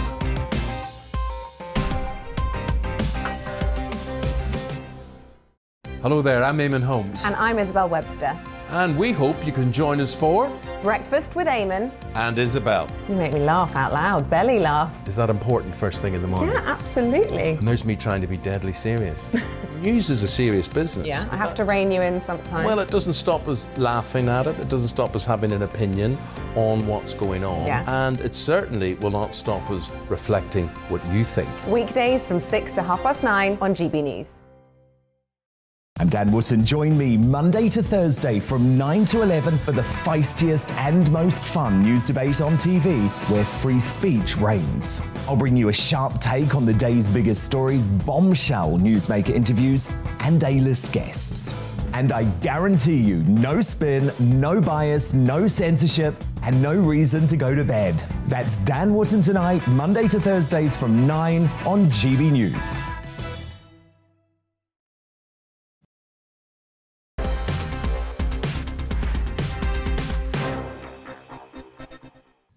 Now, Adele's assertion, the singer Adele, her assertion that she loves, quote, being a woman at last night's Brit Awards has sparked, well, I think it's probably fair to say, an inevitable row on social media. In her acceptance speech, the singer appeared to wade into the debate over gender politics. Adele said she was proud to have won as a female. The organisers had done away with categories for best male and female performers. Let's turn to the founder of Standing for Women. You get a clue in the title from where she's coming from, the use of the word women, not quite fully outlawed yet, at least not in this country. Kelly J. Keane joins us now, as you see, from Wiltshire. Thanks ever so much for joining us. What did you make of Adele's, can I call it an intervention? It felt like an intervention last night. I was watching it, and I actually watched it because I've got teenage children, and I just said straight away, I was like, oh, she's just said she's a woman and a female artist. Isn't that exceptional? I think Twitter will go a little bit bonkers over this, because what we know in 2022, the only people that are allowed to say that they're proud to be women are actually men. And so it was wonderful. She is an absolutely staggering talent. And she very much is a woman. I'm sure she's had a very female journey as somebody in the music industry. So I knew that it was going to kick off. We know that the word woman is one that's much coveted by those that aren't women. And so, yeah, it was interesting to see it play out today. Is she uncancelable? I mean, when we think of I was going to say infamous tweet. It's not infamous. The famous tweet, you know, is it you know, the one I mean, woman, from the best-selling author pretty much in the world, who then discovered that the people whose careers she'd launched didn't want anything to do with her anymore, that her publishers were pretty chary about getting involved in her. We've seen this happen before from somebody who's taken a position and said, actually, the word woman is fine to use. Can Adele be cancelled? Well, I think there's a couple of things. Number one, I don't think Adele was meaning to say anything exclusionary, as much as I might like her to really assert boundaries around the words woman and female. I don't think that's what she's doing. I think she probably publicly would say that she's very trans inclusive. As for her being cancelable, I fear very much that she may retract and explain and apologise. I really, really hope she doesn't. Because actually, I think any woman should be allowed to say that a woman is an adult human female, and that females are different to males and men are different to women. And I think those should be perfectly valid things to say, like they were about 5 minutes ago. Interestingly, our last guest in the last hour was saying, he put it very politely, but he essentially called me a silly old goat for not moving with the times. And actually, for the kids, it's, you know, genderless Brits, that's all great. You know, my teenage daughters really like Adele, and if Adele's assuming a position, I think I could advance an argument that says, you know, she's helping to shape this argument, and not necessarily in the direction that our guest from an hour ago likes. You know, I think what I'm trying to say in an old-fashioned way is she's a role model. Yeah, I believe she is. And what's really lovely about Adele and actually Sam Fender, who also won awards, is they both have really solid working class roots and have got where they are through sheer talent and in a meritocracy that doesn't really seem to exist anymore in the arts. So I think that alone, the fact that she is such a power broker, and she didn't, she came into the fore not as a aesthetic sort of beauty standard, not a tiny little bit of a figure, but just sheer brute force and talent. And so I think she is a role model.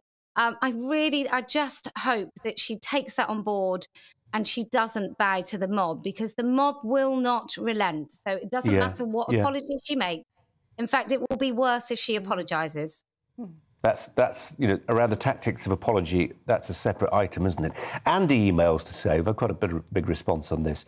Andy says, if we go down the route of genderless events, then we will have the genderless Olympics soon. I think he stretches the point, but we know what he's getting at.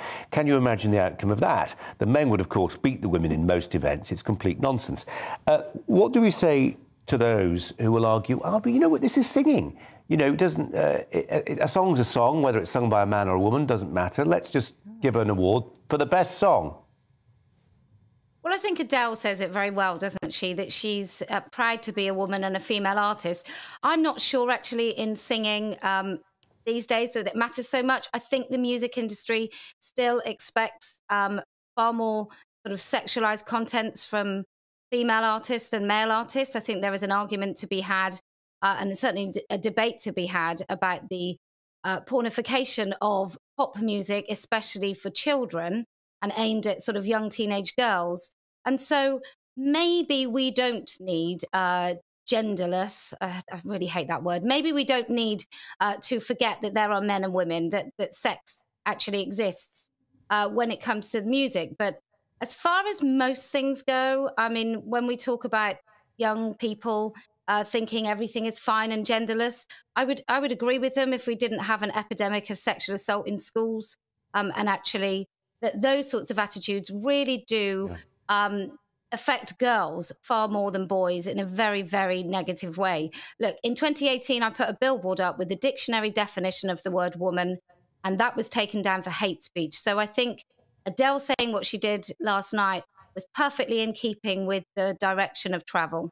What they can't take away from you, Kelly J. Keane, is the best home studio in Wiltshire, which you've still got. Thanks ever so much, as ever, for your time. Thanks a lot. Cathy Gingell founded The Conservative Woman.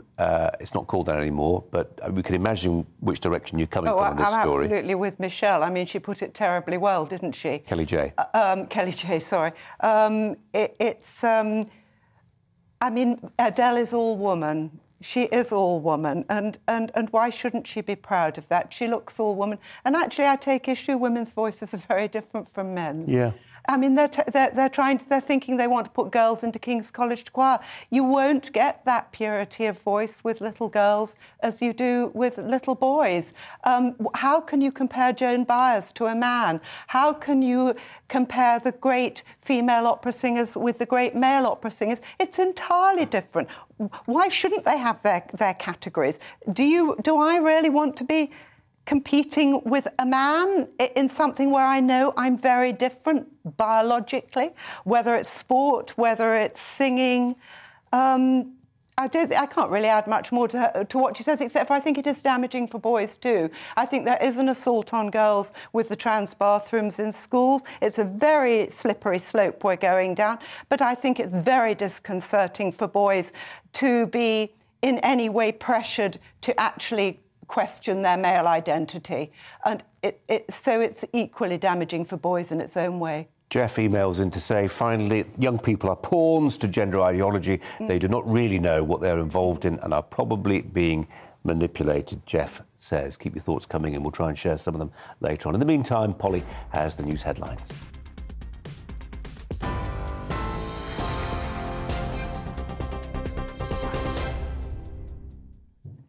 Very good afternoon to you. I'm Polly Middlehurst in the GB newsroom with the very latest news headlines.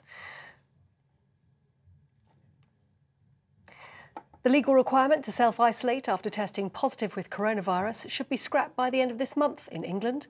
The Prime Minister says he plans to end all the last domestic COVID restrictions a month earlier than previously announced. Boris Johnson told MPs he'll present the government's Living with COVID plan after half-term. The Met Police says it's reviewing its decision not to probe a number 10 Christmas quiz after a new image emerged. Published by the Daily Mirror newspaper, the picture shows the Prime Minister alongside 3 staff members at a Christmas event in December 2020. At the time, coronavirus restrictions banning indoor social mixing between households were in place. The UK national terrorism threat level has been reduced from severe to substantial. The Home Secretary, Priti Patel, says that means an attack is likely rather than highly likely. And a man who killed his fiancée in 2016 has been found guilty of murdering his first wife 6 years earlier. Ian Stewart murdered Diane Stewart at their home in Cambridgeshire in 2010. Her death had been treated as epilepsy-related, but police opened an investigation after Stewart was convicted of killing the children's author Helen Bailey in Hertfordshire. And the Health Secretary, Sajid Javid, has accepted the apology of the junior Health Minister, Gillian Keegan, after she admitted continuing an in-person meeting despite knowing she had COVID. Ms Keegan said she was listening to 3 fathers who'd lost their daughters to suicide when she found out her positive test result. She says she only stayed for a short period with their consent, but realises it was an error of judgment. As you've been hearing, the cats belonging to West Ham footballer Kurt Zouma are now in the care of the RSPCA. Zouma apologised yesterday after a video surfaced online of him kicking and slapping his cats, which the charity is now investigating. West Ham has fined the player and the sportswear firm Adidas has ended its sponsorship deal with him. On TV, online and on your radio via DAB+. You're with GB News. We'll have more from Brazier after the break.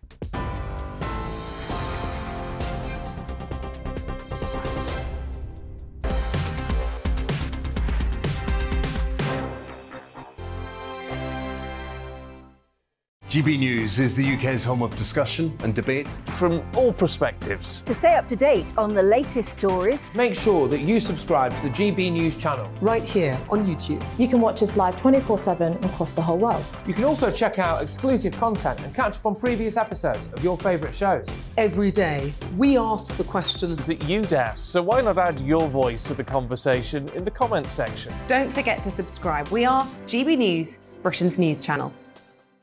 Every night at 11 on GB News, we bring you the next day's stories the day before.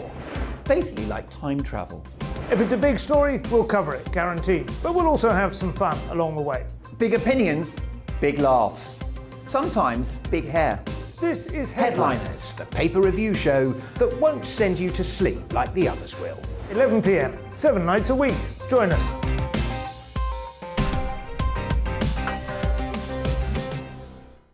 Hello there, I'm Eamon Holmes. And I'm Isabel Webster. And we hope you can join us for Breakfast with Eamon and Isabel. You make me laugh out loud, belly laugh. Is that important first thing in the morning? Yeah, absolutely. And there's me trying to be deadly serious.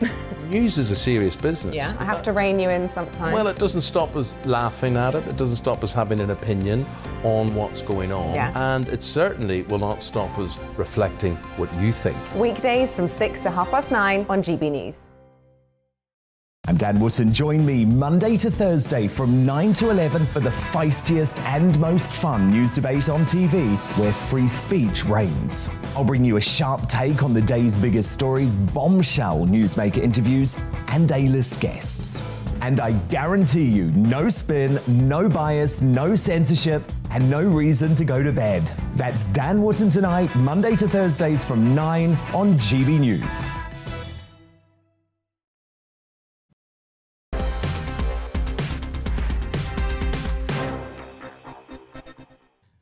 Welcome back. You're with Colin Brazier on GB News on TV and on DAB digital radio. News outlets across the UK and indeed the world have been reporting today a fairly amazing British scientific breakthrough that promises limitless cheap energy that produces no carbon footprint. It's the Shangri-La of energy policy, nuclear fusion. It moved, we're told, a step closer with results from a massive ongoing physics experiment attached to Oxford University, but it won't be producing electricity commercially tomorrow or even in the next decade. More likely is the second half of this century.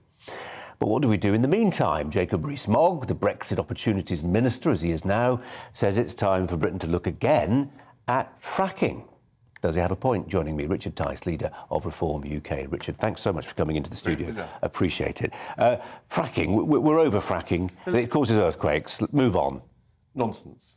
Firstly, fracking is the process of extracting shale gas from the ground. The asset, the value, is the shale gas.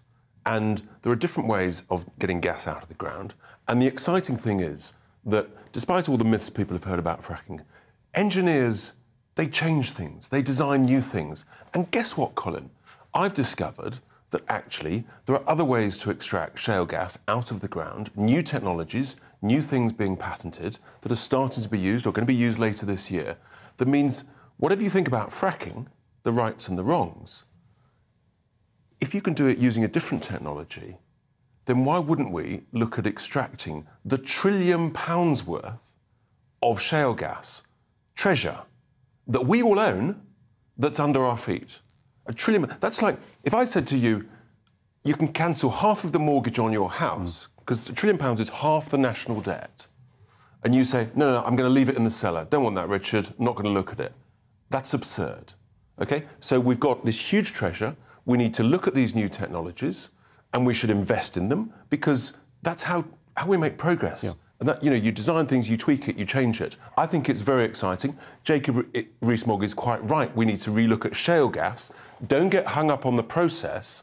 Say, look, there's this treasure. It's increasingly valuable because of what's happened to gas prices. Let's find the ways to extract. And on gas prices, adversity is the mother of invention, isn't it? I mean, we think back to the early days of fracking in America, and we think of what it led to, the reshoring of manufacturing jobs, a collapse in the price of gas in America that meant they were less reliant on what was coming from the Gulf-producing states, and that had big political impacts as well, didn't it? But we know that it was an expensive process, and as gas prices, oil prices rose, it became more doable. And right now, you'd have to say it's doable because actually gas and oil prices are so high. But the reality is extracting shale gas onshore is cheaper than actually going to the harder parts of the North Sea, where they're talking about whether they actually deliver is a whole different ballgame. But, going to the harder parts of the North Sea is obviously a lot more expensive. And there's a reason why gas prices and electricity prices in the US are half what they are here, give or take. Why? Because they extract shale gas. OK? So that's the opportunity. Imagine saying to everybody, we could halve all our energy prices if we use the treasure under our feet. And actually, this is a massive political debate. I think this will potentially be the big debate alongside the whole debate about net zero and the right way to sensibly, proportionally, affordably reduce our emissions. This is the big story for the next year or two. Well, Cathy Gingell, you could argue there is a difference with being in the North Sea. The North Sea you tend not to have neighbours when you're in the North Sea. If you're doing this in Lancashire and the nearest house is over there and they're looking at a landscape that looks very different because of shale gas extraction. I mean, Cathy, just a perspective from the other side of the argument. Well, I object to wind farms hugely from that perspective. So let's put this another way. I think they're an abomination to look at, and nobody's saying what they're going to do when each one comes to the end of its life at after 30 years, and they cost an awful lot of carbon to actually build in the first place, and they're built in China. So the whole policies we've got at the moment are ludicrous. So we have to look at the suggestion that Richard's making now. I don't know what the technology is, but presumably it isn't so obvious. It's not going to be like a great coal pit. Actually, the extraordinary thing is that the way of drilling, the size of the site, I mean, it's so small you can't believe it. It's a couple of acres.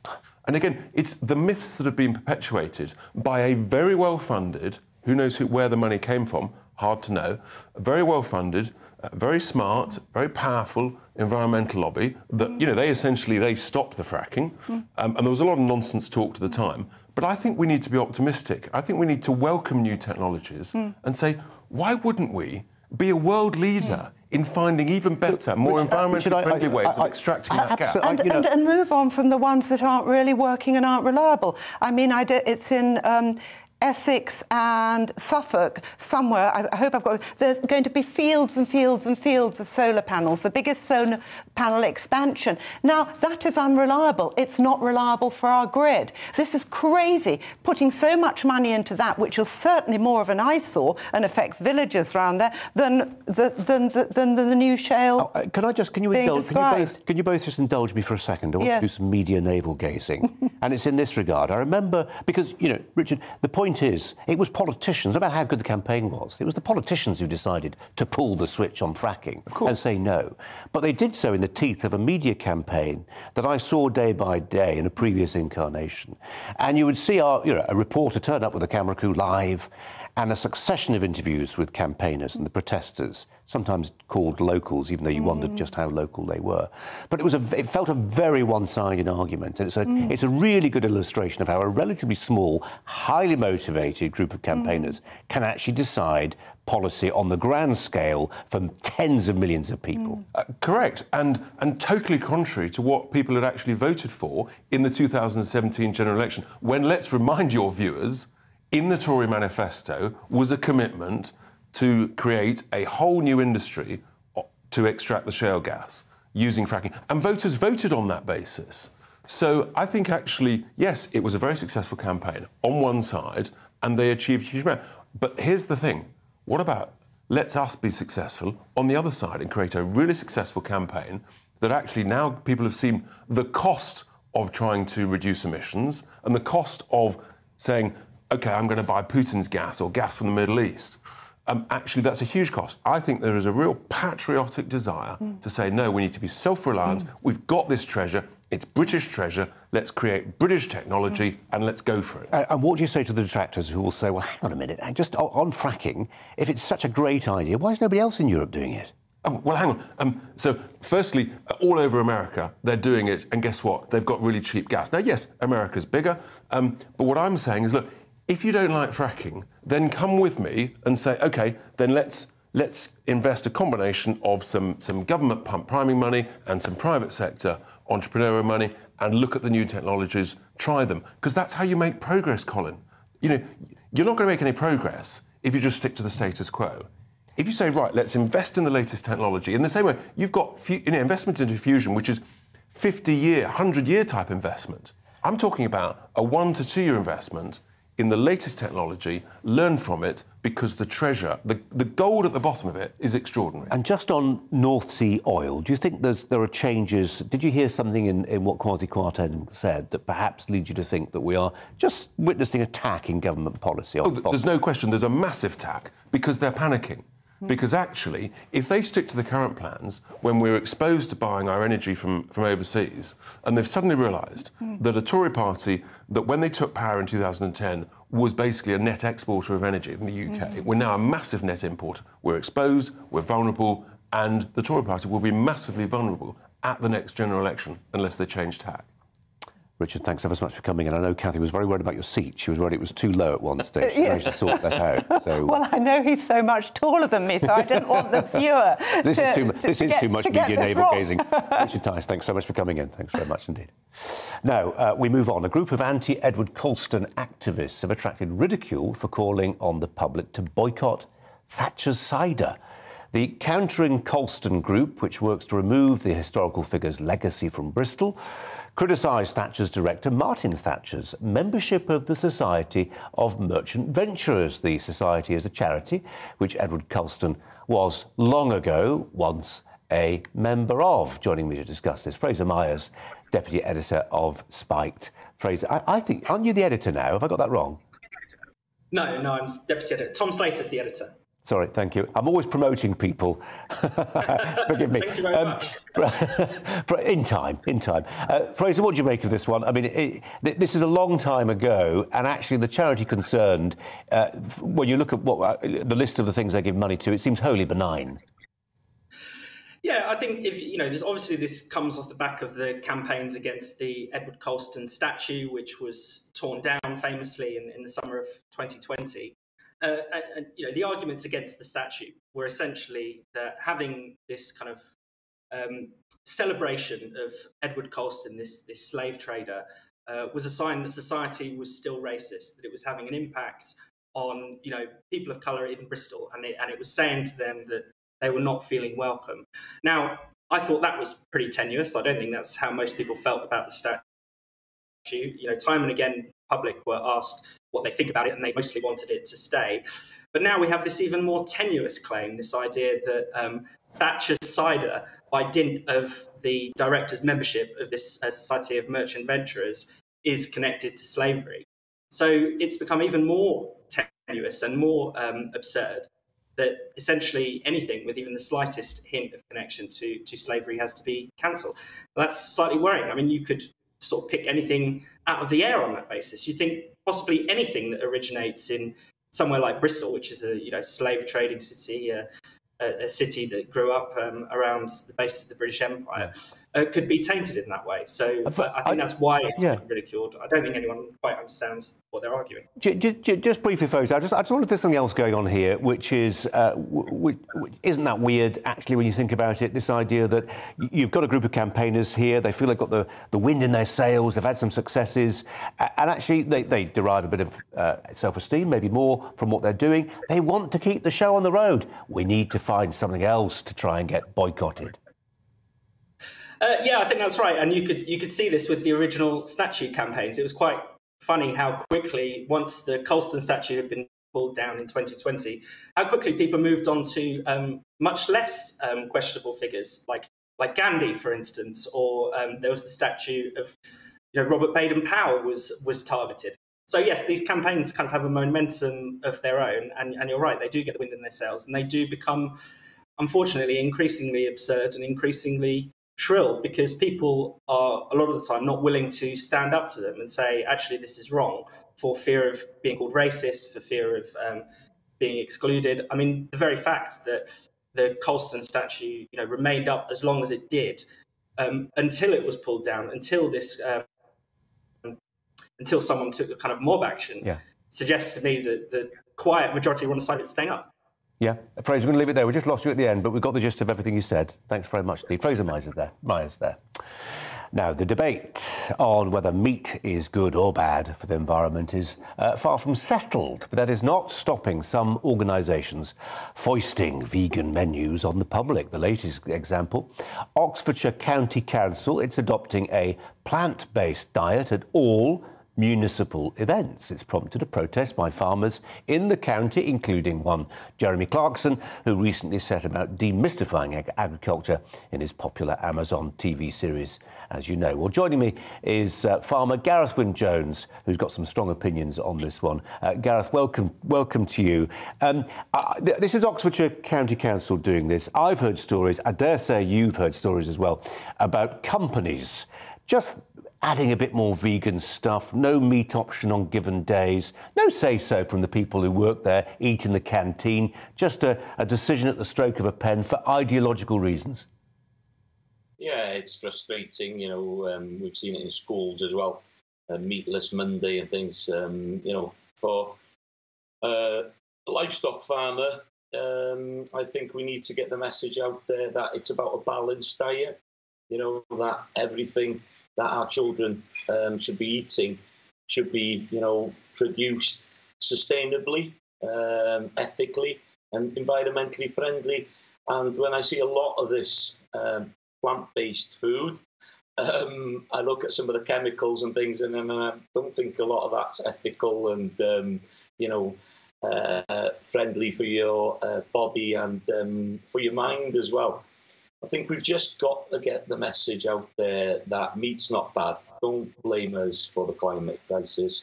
We just have to look at, you know, the fossil fuels we're using in this country. What we've got here is a fantastic climate, and we can grow great grass and we can produce high quality protein to feed so many people. And it's really, really important that we can push that message out to the next generation.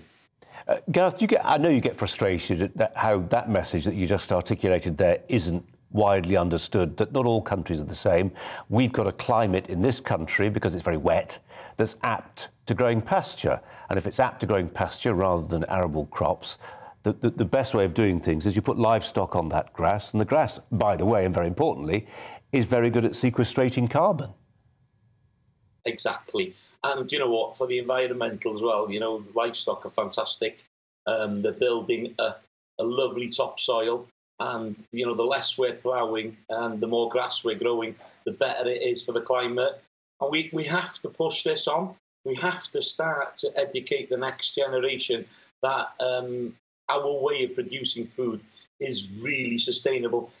And instead of importing cheap food from all over the world, let's produce more of our veg and salads in this country as well by using the livestock, you know, the manure from that to grow them. And I think that's what we should be looking at. And going forward, we've got some amazing regenerative agricultural places that you can go and see. You know, my family have been on this farm 375 years. Most of the food we produce up here is produced off my own land. So I know how it works, you know. We need that livestock, you know, so I can put that black gold, that manure back into the ground every time I'm growing potatoes or Swedes or, you know, cauliflowers, and even like the spinach now and again, and the salads. My wife loves them.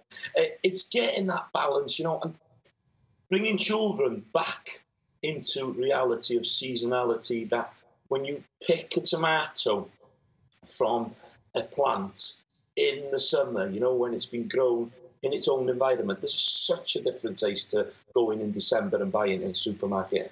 And it's the same with strawberries. And everything that we're producing like that was going to have more cost to the climate, and the carbon footprint is going to be higher on it. So we have to address that. And I think definitely these big companies have got a lot of money. And if we follow the money, Colin, we will see what's behind it. And we know there's a lot of cash behind it. You know, Bill Gates is one of them. I don't want to get myself into too much trouble, but follow the money every time, in my opinion. OK. Gareth Wynne-Jones, lovely talking to you, and we wish you well. Thanks very much indeed. Cathy Gingell alongside me was just chuckling. Noises off there. Why were you chuckling? Well, we don't do Gareth Wynne-Jones for Prime Minister, please. And if he can't be Prime Minister, I think we should put him as the head of dreadful DEFRA or whatever it is. He speaks absolute sense. I mean, we need to be more self-sufficient in food, and good farmers like that do it well. I bet my bottom dollar, the more vegan people go, the more unhealthy children will be, the more fat they'll eat, the more salt they'll eat, the more sugar they'll eat. Meat is satisfying and fish is satisfying. It's the same. We need to be upping our fishing industry, not letting it disintegrate. He's just absolutely on the ball. I couldn't have agreed with him more. I want to vote for him. Well, he's not standing. He's been on a farm there for 350 years. His family, he'll be staying there for a while longer, yes, I imagine. But people must listen to him. He was great. Cathy, it's been a pleasure having you in today. Thanks ever so much, Cathy Gingell. Just have a look at our poll, would you? It's on the story that's been generating the most reaction today. There it is. Quite often that's a split. 2/3, 1/3. So it is today, as campaigners call for footballer Kurt Zouma to be jailed for years, potentially for kicking a cat. Has our love of animals gone this far?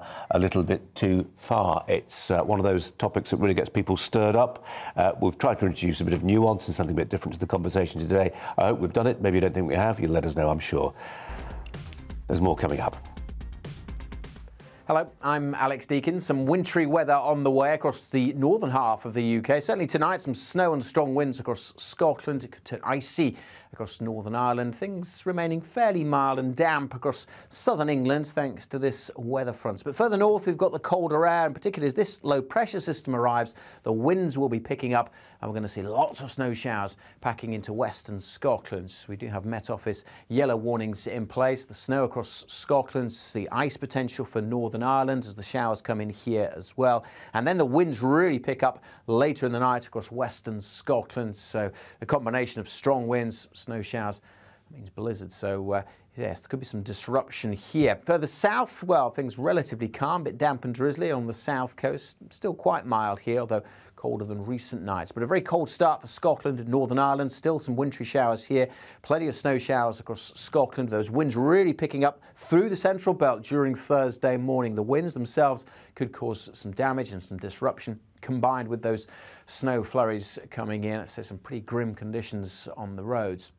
We'll see a few showers getting into parts of northern England, but further south, much of England and Wales, dry and bright on Thursday. Colder, Temperatures still close to average, 6 to 9 Celsius, but feeling a lot colder with those blustery conditions across the north. And getting very windy on some of these North Sea coasts during Thursday evening, with a few showers likely to continue into the night before that system clears away. And then the winds ease, and clear skies means it's going to be frosty for most of us as we head into Friday. A cold start then, but generally a cracking day, certainly across the Midlands, eastern England. Plenty of sunshine on Friday. Further west, the sunshine may turn rather hazy, but apart from a few showers, most places dry, and the winds will be a lot lighter on Friday as well. But it will still feel pretty chilly.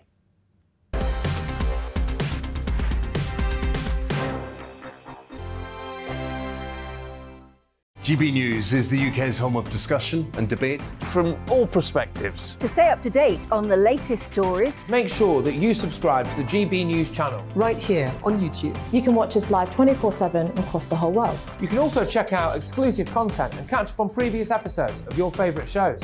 Every day, we ask the questions that you'd ask, so why not add your voice to the conversation in the comments section? Don't forget to subscribe. We are GB News, Britain's news channel. Every night at 11 on GB News, we bring you the next day's stories the day before. Basically like time travel. If it's a big story, we'll cover it, guaranteed. But we'll also have some fun along the way. Big opinions, big laughs. Sometimes big hair. This is Headliners, the paper review show.